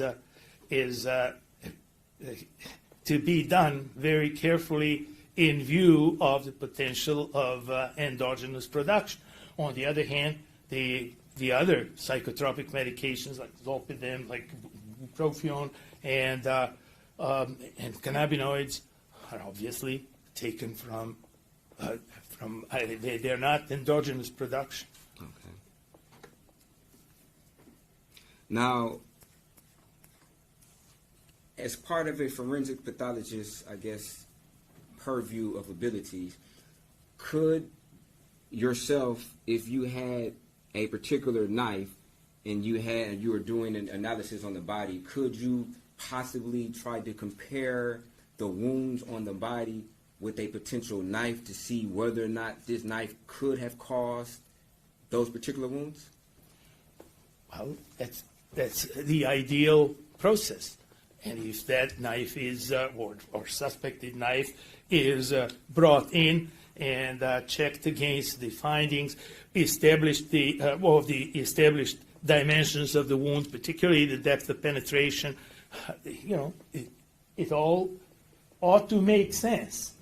These are, I did not see any reference to that being assessed. Okay. Now, as far as some of these, I guess, psychotropic drugs and possibly this GHB, would they possibly have any type of effect on blood pressure in the body? Well, not necessarily a blood pressure, but they are mood altering. They have the capability to alter the mood and behavior of a person. They might be taken for a reason. I'm not sure why cannabinoids were there because I don't see a reason, but maybe to calm down the person. These are in the general area of central nervous system depressants. So they would be like slowing down the person, but not necessarily affecting significantly the blood pressure under any circumstance. So do you think they would have any effect on possibly the rate of which blood would flow out or an individual would bleed out if they were ingesting these type of substances? I don't think so. I don't think that they can be correlated with actual speed of bleeding or exsanguination. That is most likely the situation here. Of course, we don't have any information from the lungs, because if this person, this victim, aspirated enough blood, it can shut down the lungs before the actual exsanguination occurs. And shutting down the lungs is eliminating vital function and bringing about death. Okay. So that might have interfered with the length of agony that this young lady suffered from the point of being hurt to the point of her demise. Okay. And based upon your review of the crime scene photos and your limited knowledge of the autopsy, the limited information contained in the autopsy report, and the pictures of the victim, can you make any opinion on how long a person could have lived with those type of wounds and injuries? Without these specific details of body reaction to the wounds, there is just no reference there. So if there are no major vessels involved in any of these injuries, the bleeding might have been slow, but there might have been loss of consciousness early because of that wound to the back of the head that went through the actual skull, and there is a photograph of that. So it might have been a period of unconsciousness, maybe being impaired consciousness, not necessarily being comatose, but impaired consciousness, where there is obviously evidence of the body of the victim changing positions from inside outside, and the final resting position of the body was documented as being outside of the building. Thank you, doctor. No further questions. You're welcome. Good morning, Doctor. Good morning, sir. There was some reference to toxicology. I want to start with that. I'm going to hand you what's been admitted as Exhibit 23. Can I approach, Your Honor? You may just watch the support there. Thank you, sir. You see the date on that toxicology report that you're holding? Oh, hey, I'm sorry. The report was March 22nd, and the last report was saying November 24th, but the actual last report was November 4th, I believe. In my, oops, I'm sorry. Did you review this report though that's been admitted as Exhibit 23?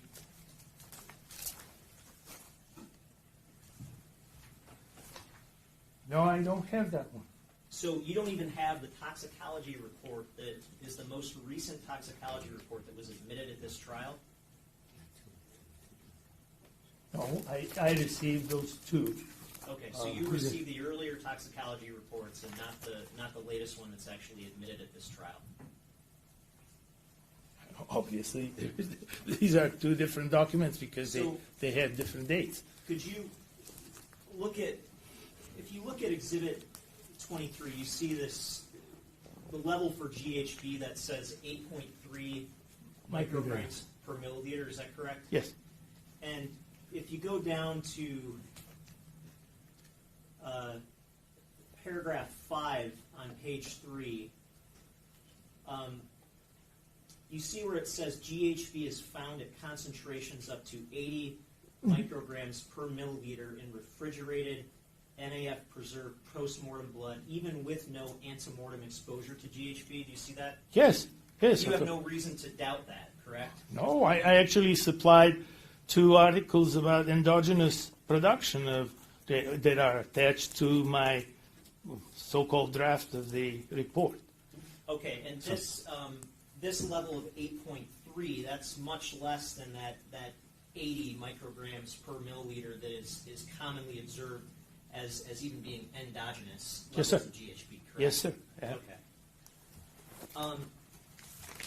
And just to be clear, you came involved in this case, you said about a month and a half ago, is that correct?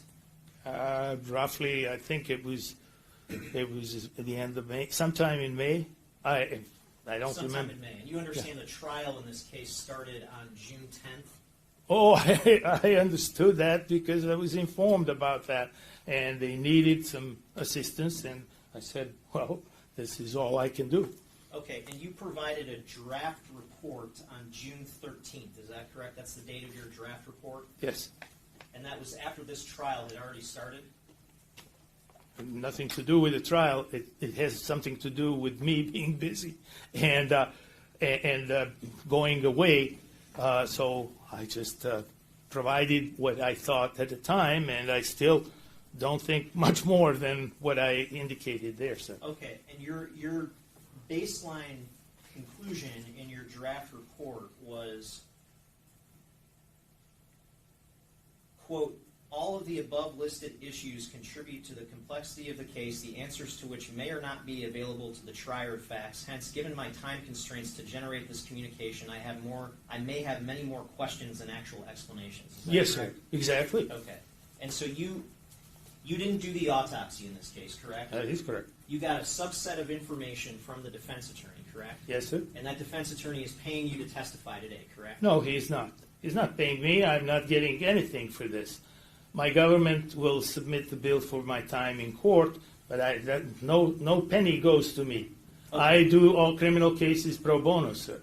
Okay. I review criminal cases pro bono. Fair enough. But they didn't even give you the updated toxicology report to review in this case? You mean this copy? No, Correct. I did not Okay. get it. I came back 2 days ago, so I don't know.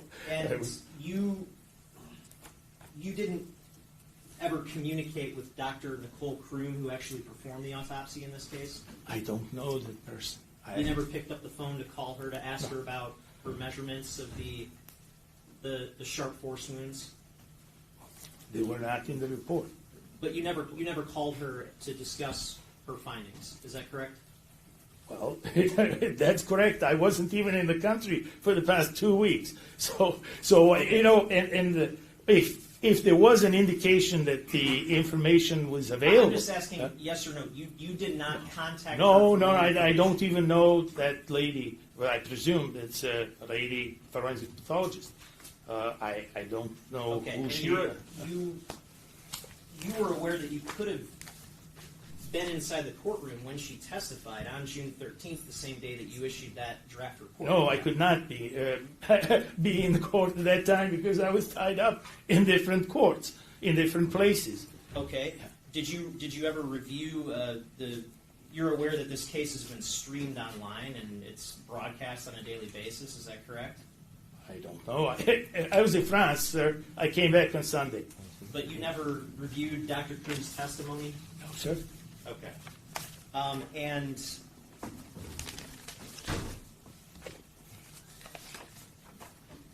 it sounds like your conclusion is that these injuries that the victim sustained aren't actually that serious. Is that how I'm understanding it?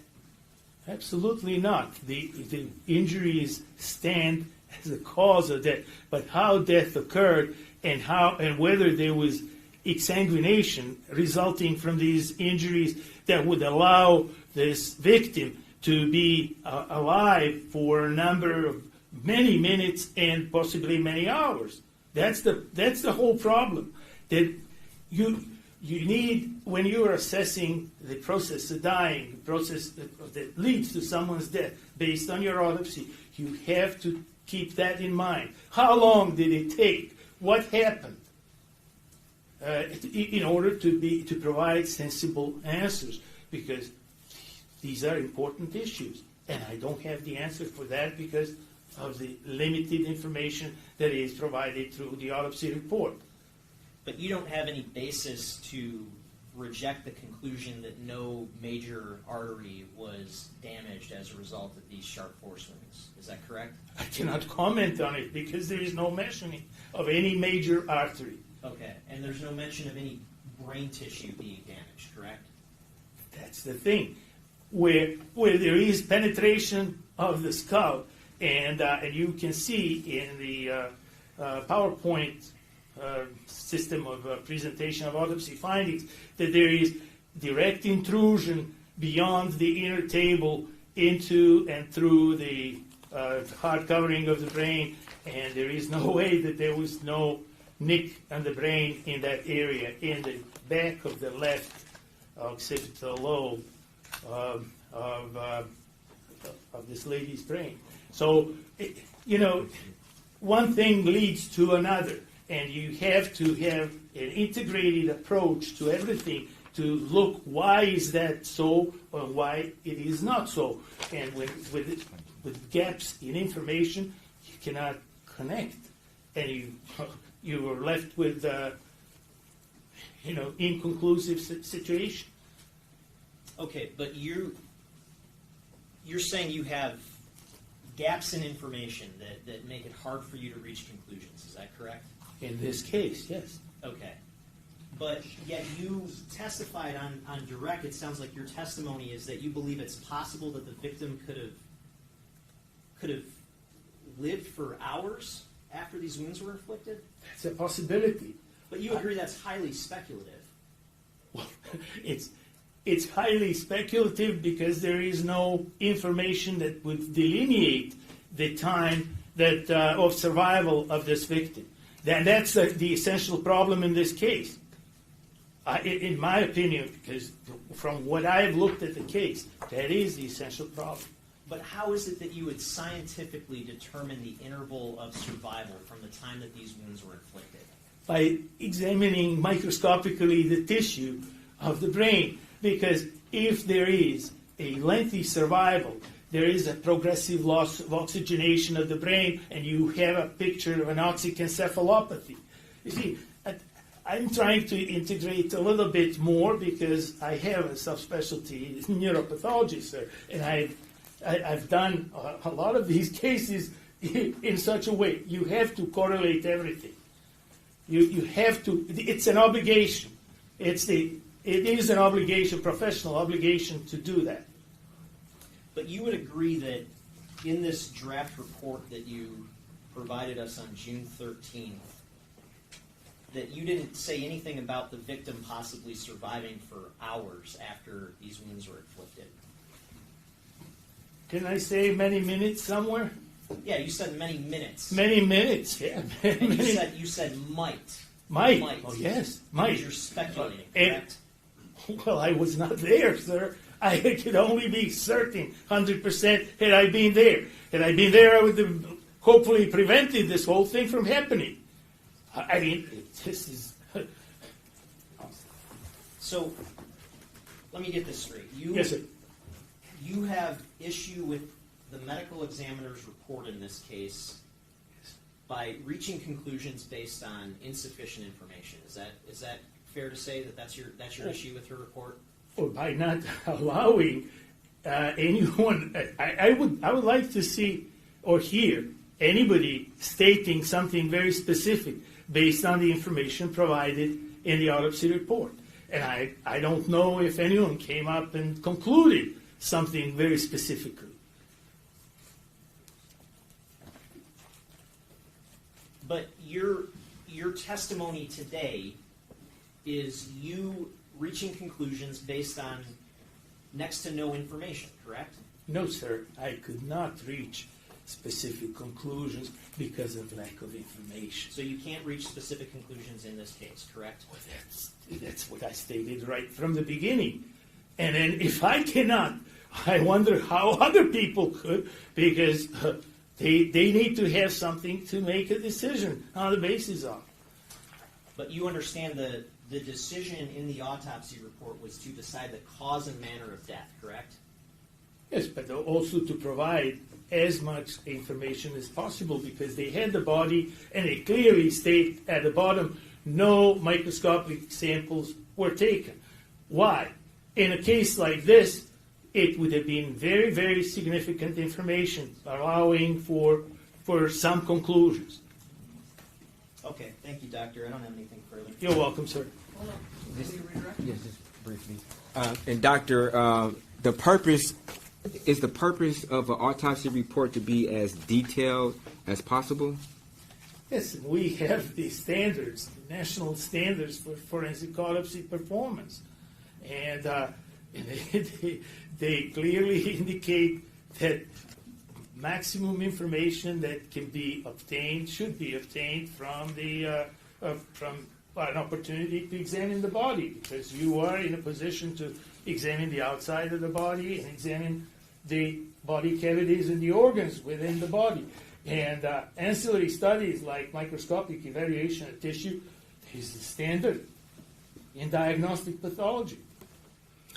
And when you made your opinion, did you use not only the autopsy report, did you also use scene photos and the police reports when you make your opinion? I used everything that I had, but I did not make a definitive opinion other than agreeing with the cause and the manner. But the cause and the manner of death is not all that is at stake in this matter. Okay. And, Doctor, I would just like to show you People's Exhibit number 22, photograph 29.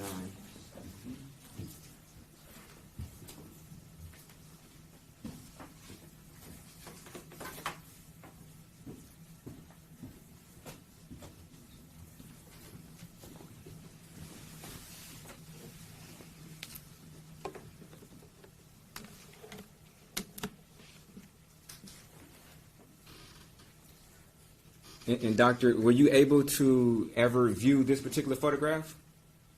Yes, sir. Okay. And when you were making reference to there being some type of stab wound to the back of the skull. Were you referring to this particular view?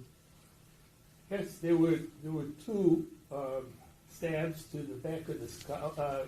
One more closer to the top of the head, and one down lower on the left side.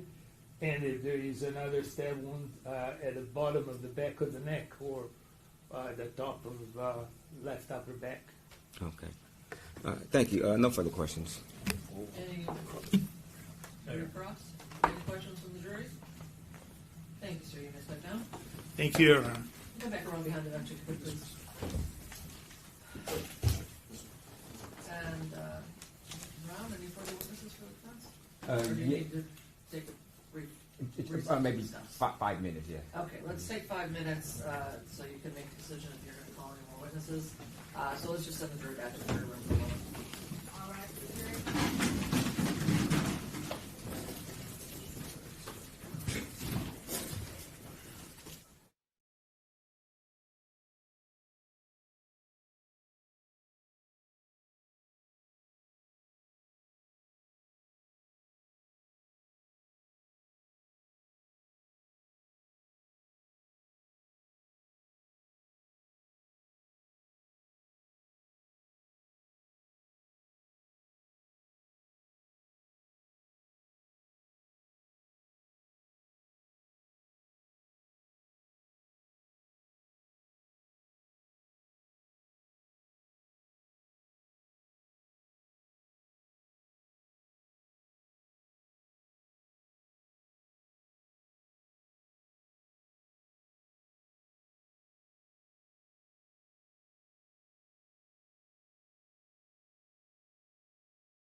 on the record in People versus Michael Jackson-Bolanos. I note all parties are present, including the jurors.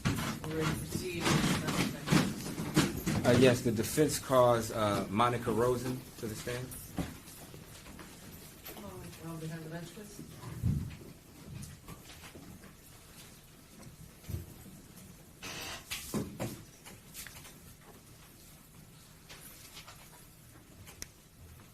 Do you swear or affirm to tell the truth, the whole truth, and nothing but the truth? Thank you. Next to Can you put Mike a little bit closer to you, please? Sure. State your name and spell for the record. Monica Rosen, Monica, Rosen, Rosen. Thank you, Ms. Rosen. You may proceed. Thank you. Good morning. Good morning. What is your relationship to Samantha Woll? Samantha was my sister. Okay. And have you been over to her house before? Yes. Okay. Does Samantha require individuals to take their shoes off at the door when they come inside her house? No. Okay, so you would go over her house and with shoes on? Sometimes I would take them off out of habit. Okay. If you took them off out of habit, would you be barefoot? Would you have socks on? It depends on the weather. Okay.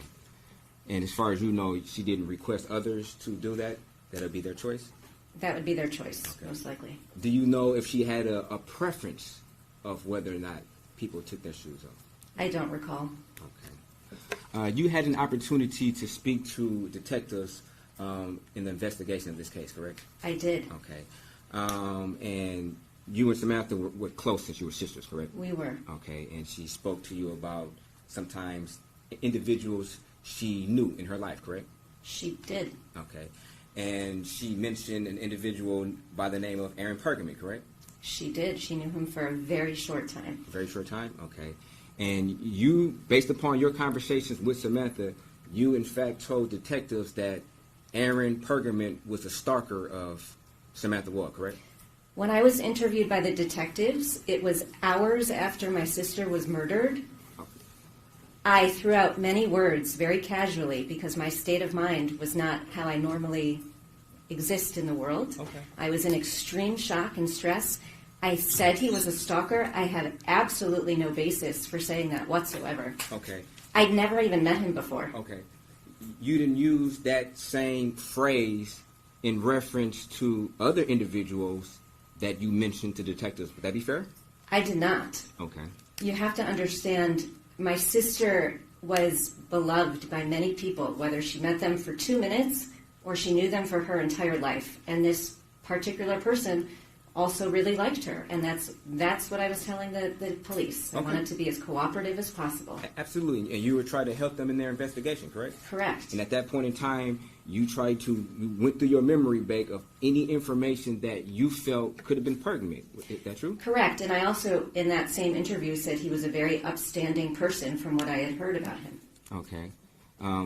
But you mentioned that he was a stalker more than once during that interview, correct? I did. And again, I said this extremely casually. I meant absolutely nothing by it. All I meant was that I knew that he liked her and he would text her, and I did not know how my sister felt about him. Okay. And you knew they were conducting a criminal investigation, correct? I did. I've never spoken to the police before for any reason whatsoever. So, Okay. Would you agree that calling somebody a stalker is a pretty serious accusation? in hindsight, again, this was hours after my sister was murdered, and I was living a nightmare, and so whatever frame of mind I had at that time was completely different from what I would do on a normal day. Okay. Did you ever contact that same detective to supplement your report and say, Detective, I apologize on what I said about Aaron Pergament. I want to set the record straight. He's not a stalker. I talked to the detective many times, and I don't recall if that specific sentence came out of my mouth. Okay. Thank you. No further questions. Cross, I guess. Ma'am, did you know your sister to have any enemies or anybody who'd want to hurt her? Not at all. Again, my sister was the epitome of good. She was incredibly well liked by everybody, and she had no enemies to my knowledge. And when you're sitting with these detectives, was this on October 21st? Correct. What was your frame of mind at that time? I was in a complete state of shock. I was living my worst nightmare. It was the worst day of my life. My sister, my best friend, was just murdered viciously. And again, I wasn't myself. I tried to help as much as possible. I talked about a lot of people that she had come in contact with.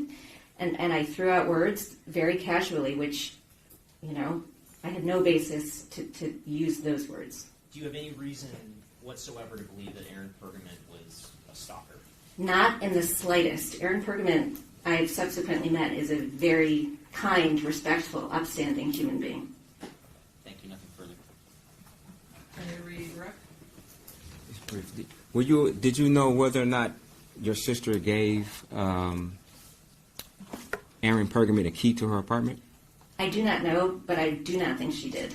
You don't think? Okay, but you don't know, correct? I do not know Okay. specifically. Thank you. No further questions. Anything further? No, Your Honor. Thank you. Questions from the jury? Thank you, ma'am. Let's get down. Thanks. Back up in that fashion.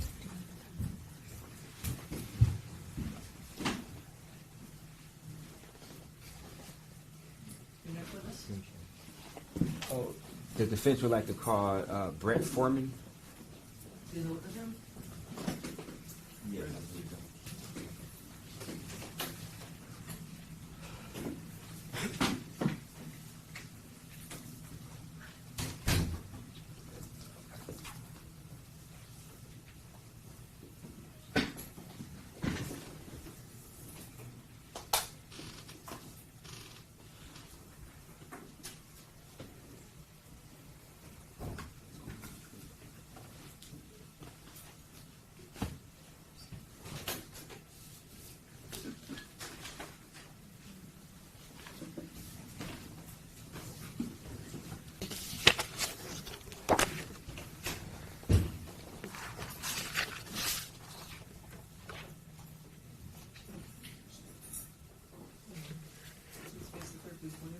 Do you swear or affirm to tell the truth, the whole truth, and nothing but the truth?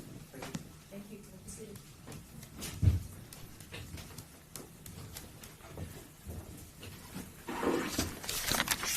Good morning, sir. Please state your name and spell it for the record.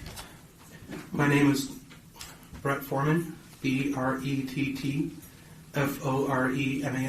Thank you, sir. You may proceed with your questions. Thank you. Hello, Mr. Foreman. Hello?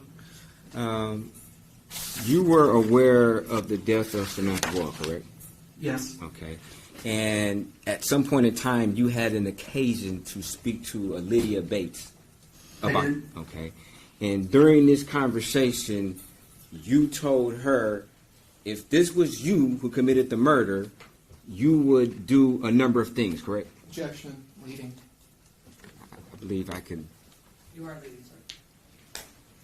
Okay. If I might, that was also vague. Sorry. There's an objection. Please rephrase your question. I mean, permission to treat this as a hostile witness. There's been absolutely no showing whatsoever that this witness would be hostile. Counsel, can you approach?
Now, Mr. Foreman, how did you know Samantha Woll? I met Sam for the first time in the summer of 2017 in a bar in a mall at a Young Democrats of Michigan event. We were both Democratic political professionals at that time. Okay. Did you ever express, you had a conversation with Lydia Bates, did you? I recall a phone conversation a few weeks after the incident. Okay. Did you ever express to Lydia Bates that you at one point in time had a crush on Samantha Woll? I had an unrequited romantic crush on Sam for about half a year, beginning when I met her in 2017, ending around the holiday time that same year. Okay. Did you ever discuss with Lydia Bates Samantha Woll's murder? Yes. Okay. Did you ever tell Lydia Bates if you would have committed the murder, you would have left your phone at home? I don't recall and don't think so. You don't think so? I don't recall any of my exact words. Okay. I recall. Well, I'm not asking your exact words. Did you have some conversation with Lydia Bates where the nature of that conversation was if you committed this murder, you would, one, leave your phone at home? Do you remember that? I recall both of us speculating about how the person didn't leave evidence. No. My question is... Oh, I'm objecting. He's received the answer, and again, he's leading. So, Permission to treat this as a hostile witness, Judge. He's saying that he doesn't remember the nature of whether or not he had a conversation about the murder of somebody or whether or not he would leave their phone at home. Obviously... Ask him more questions. Okay, so you're saying you don't remember whether or not you had a conversation about the murder of somebody you knew on whether or not you would leave your Well, that's phone... Two questions. So, Okay. First question. Okay. I don't want to have him answer multiple questions at once. So do you remember whether or not you had a conversation about the murder of Samantha Woll? Yes. Okay. Do you remember whether or not you had a conversation about what you would have done if you were to commit the murder to Samantha Woll? I don't recall that phrasing. Do you recall having a conversation where the nature of that conversation was what you would have hypothetically did if you were to commit the murder? I recall both of us speculating about how someone might have not left evidence. Okay. Do you remember saying what you would have done personally if you were to commit the murder? I don't recall using those words. Do you recall the nature, not the exact words, do you recall the nature of that conversation being what you would have hypothetically done had you committed the murder? No. You don't remember that? Okay. You don't remember telling Miss Bates if you committed the murder, you would have purchased a movie ticket with your credit card? I remember both of us speculating about how people could have appeared to have been someplace else. Your Honor, permission to treat him as a hostile witness. I'm asking him a very specific question about what he said, and he keeps saying he remembers. Not asking whether or not he remembers him saying it. He's saying he remembers what we said. He's not even directly answering my question. he's not getting the answer that he wants, so he's trying to lead the witness, and the witness has repeatedly denied the suggestion that he's trying to put forward. There's no showing that this is a hostile witness. He can simply ask open-ended questions and receive the answer.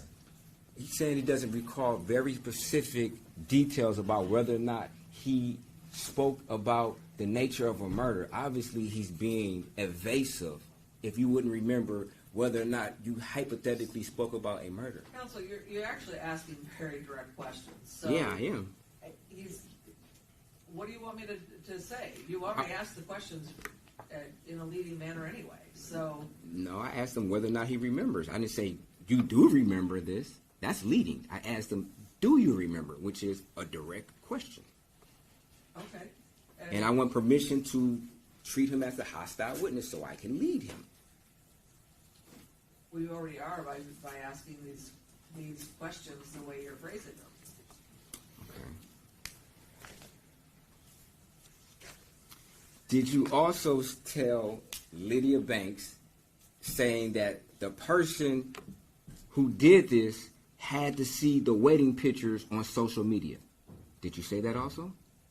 I have absolutely no recollection of saying anything like that. You have no recollection? Okay.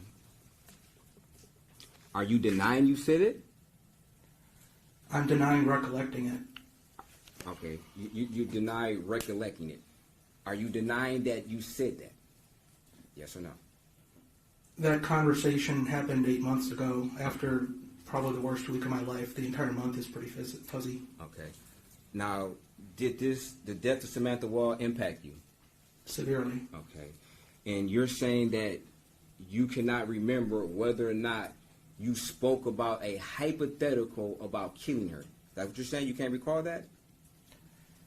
I recall speculating with my friend Lydia about how the person might not have left evidence or left misleading evidence. Okay, but you don't remember whether or not you told Lydia Banks what you specifically would have done in this murder? Not in such terms, no.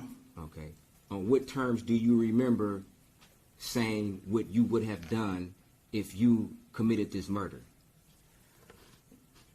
Like two people who had watched a lot of Law and Order speculating about how to get away with murder, how to not appear someplace you were, how to appear like you were somewhere you were not. Two grief-stricken people wondering why they didn't know more about what had happened weeks after it had happened. Okay. Do you do a lot of hypotheticals concerning murders on what you would have done in that situation?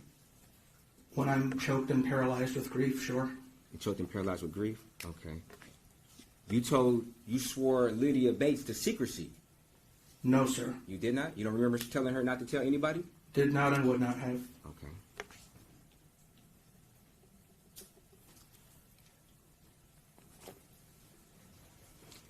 Did you tell Lydia that you should leave your phone away from the scene because the police can trace and track your phone? No. You didn't have any conversations about leaving your phone because the police can track your phone? Only speculatively about how a person who thought they were going to do something illegal could appear not to have been where they were. Okay. Do you think that's appropriate conversation to have, considering you did have it, with, like you say, after the death of who you say made you grief-stricken? Objection. Whether it's appropriate or not is irrelevant. I can ask him a direct question whether or not he thinks it's appropriate. How is that not relevant? Well, appropriate conversations. Rephrase it. Do you... That's subjective. Do you... I'm asking him how he felt. I mean, it's a subjective question to the witness on how he felt. I'm not asking him, is it an objective feeling that anybody should feel a particular way? I'm asking him specifically how he feels about his actions. I am confused by your question. Okay. Well, I'll ask again. Do you think it's appropriate for you to give hypotheticals about how somebody could commit a murder in a situation where your friend, what you say your friend, just was just murdered? That's a pretty straightforward aspect of how you try to figure out how anyone did anything. Oh, okay. A person who tries to stop fires from breaking out in a building looks at the building and says, if I were a fire, how would I burn this place down? And then they use that line of thinking to try to make the building harder to burn down. A person who wants to figure out how a killing happened asks themselves, if I wanted to do this horrible thing, how would I have gone about it? Okay. And you expressed that. Thank you for saying that. And you expressed those very opinions on how you would do it to Miss Bates, didn't you? We speculated together. Oh, so she gave her input too? Is that what you're saying? We were trying to figure out how what had happened in a way that information was not left behind, okay, that an arrest had not been made yet. Okay. We were choked with grief, and we were speculating. Okay, so what you're saying is, just to be clear, are you saying that Lydia Bates also proposed hypotheticals of which she would do? Is that what you're saying? She speculated as to how it could have been done, why it could have been done, who it could have been done by. Okay. My question is, did Lydia Bates speculate on what she would have done if she was in that position? Objection calls for hearsay. So you said that this was a back and forth of speculation, correct? Yes, I would liken it to two people who've seen a lot of crime drama TV trying to brainstorm what happened to their friend.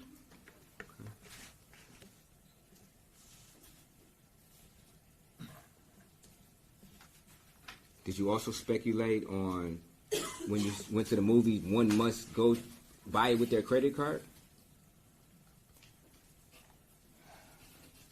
Without exact words, I vaguely remember mentioning that as a way someone could create misleading information about where they were, using a traceable financial transaction to make it look like they had conflicting plans. Okay.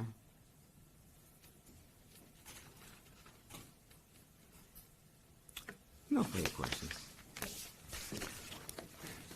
Mr. Foreman, when all this occurred, did you go to the Detroit Police Department and give a statement to the police? I did. And did you fully cooperate with the police and give a buccal swab of your mouth? Yes, And did you give the police information willingly? I did. All right. Now, on October 21st of 2023, were you anywhere in the area of 1366 Joliet Place? No, Had you ever even been to that address before? never. And that early morning hours of October 21st, did you go around going into cars and taking other people's property?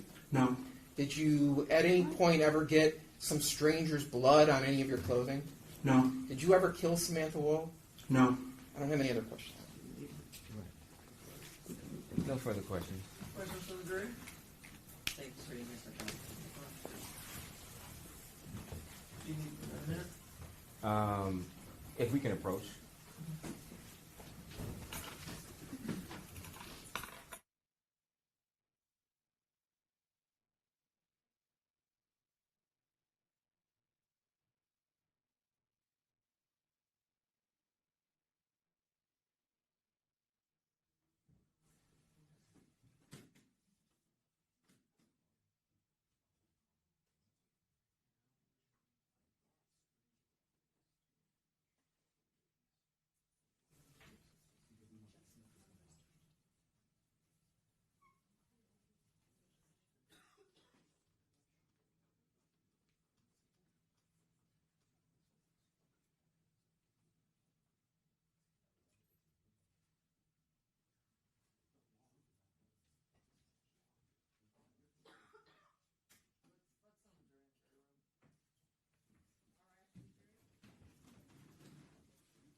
Okay. Your objection?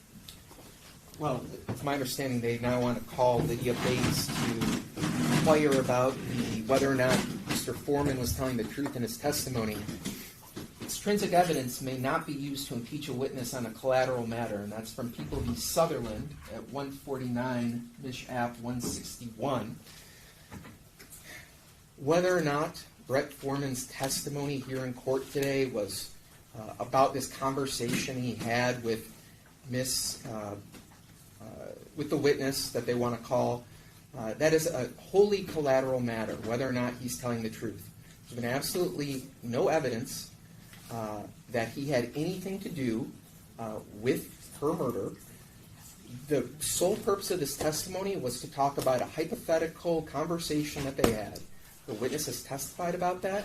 Now they want to call another witness just to muddy the water and let's have a conversation about whether or not his testimony about this conversation is accurate or not. It's wholly collateral, and it's not permissible. It's not collateral. Like, this is very pertinent to the truth. I thought the prosecutors are about justice. Obviously, I can't see that. It hasn't been shown. For them to say it's collateral, for somebody to hypothetical say that they would leave their phone home. We heard from Agent Martinez, who, as an Afghan in the search warrant, indicated that sometimes individuals leave their phones at home in order to detect, to evade detection. Did he admit that he said that? No, he didn't admit he said that. He's talking about, we were talking about some law and order. He didn't say that, I said I would do this if I involved in a crime. He was evading it. He was denying it. He never admitted that he personally said what he would do in this particular crime if he committed this crime, as far as leaving his phone there, as far as purchasing tickets from the movie theater. He's all talking about, this is just some law and order, two people going back and forth, and we are bouncing ideas off each other in an attempt to see who may have done this. And that's contrary. I believe Ms. Bates would testify that that's contrary. She never offered any type of hypothetical. She sat there in horror and fear as he went on for an extended amount of time, saying about what he would do in this particular murder, as far as him parking away from the house, him leaving his phone because his phone could be traced, him buying a movie ticket with his credit card, so if they check your records, it would look like you're at the movie theater and have your phone in a car at the movie theater. So if they run your phone is corresponding with where the ticket was purchased from. These are very detailed things that could mean that it's definitely a statement against somebody's interest. Because why would somebody have said these particular things after the murder of their friend to one of the victim's friends about how they would do it? And he swore her to secrecy, which he says he didn't. She would testify that he swore her to secrecy to not mention it. He also stated that he knows nothing about social media on the wedding photo.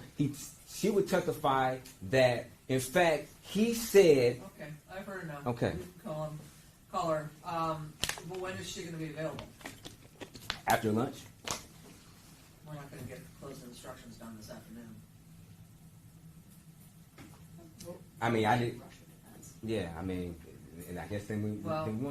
We'll come back at 1. Break for now. All right.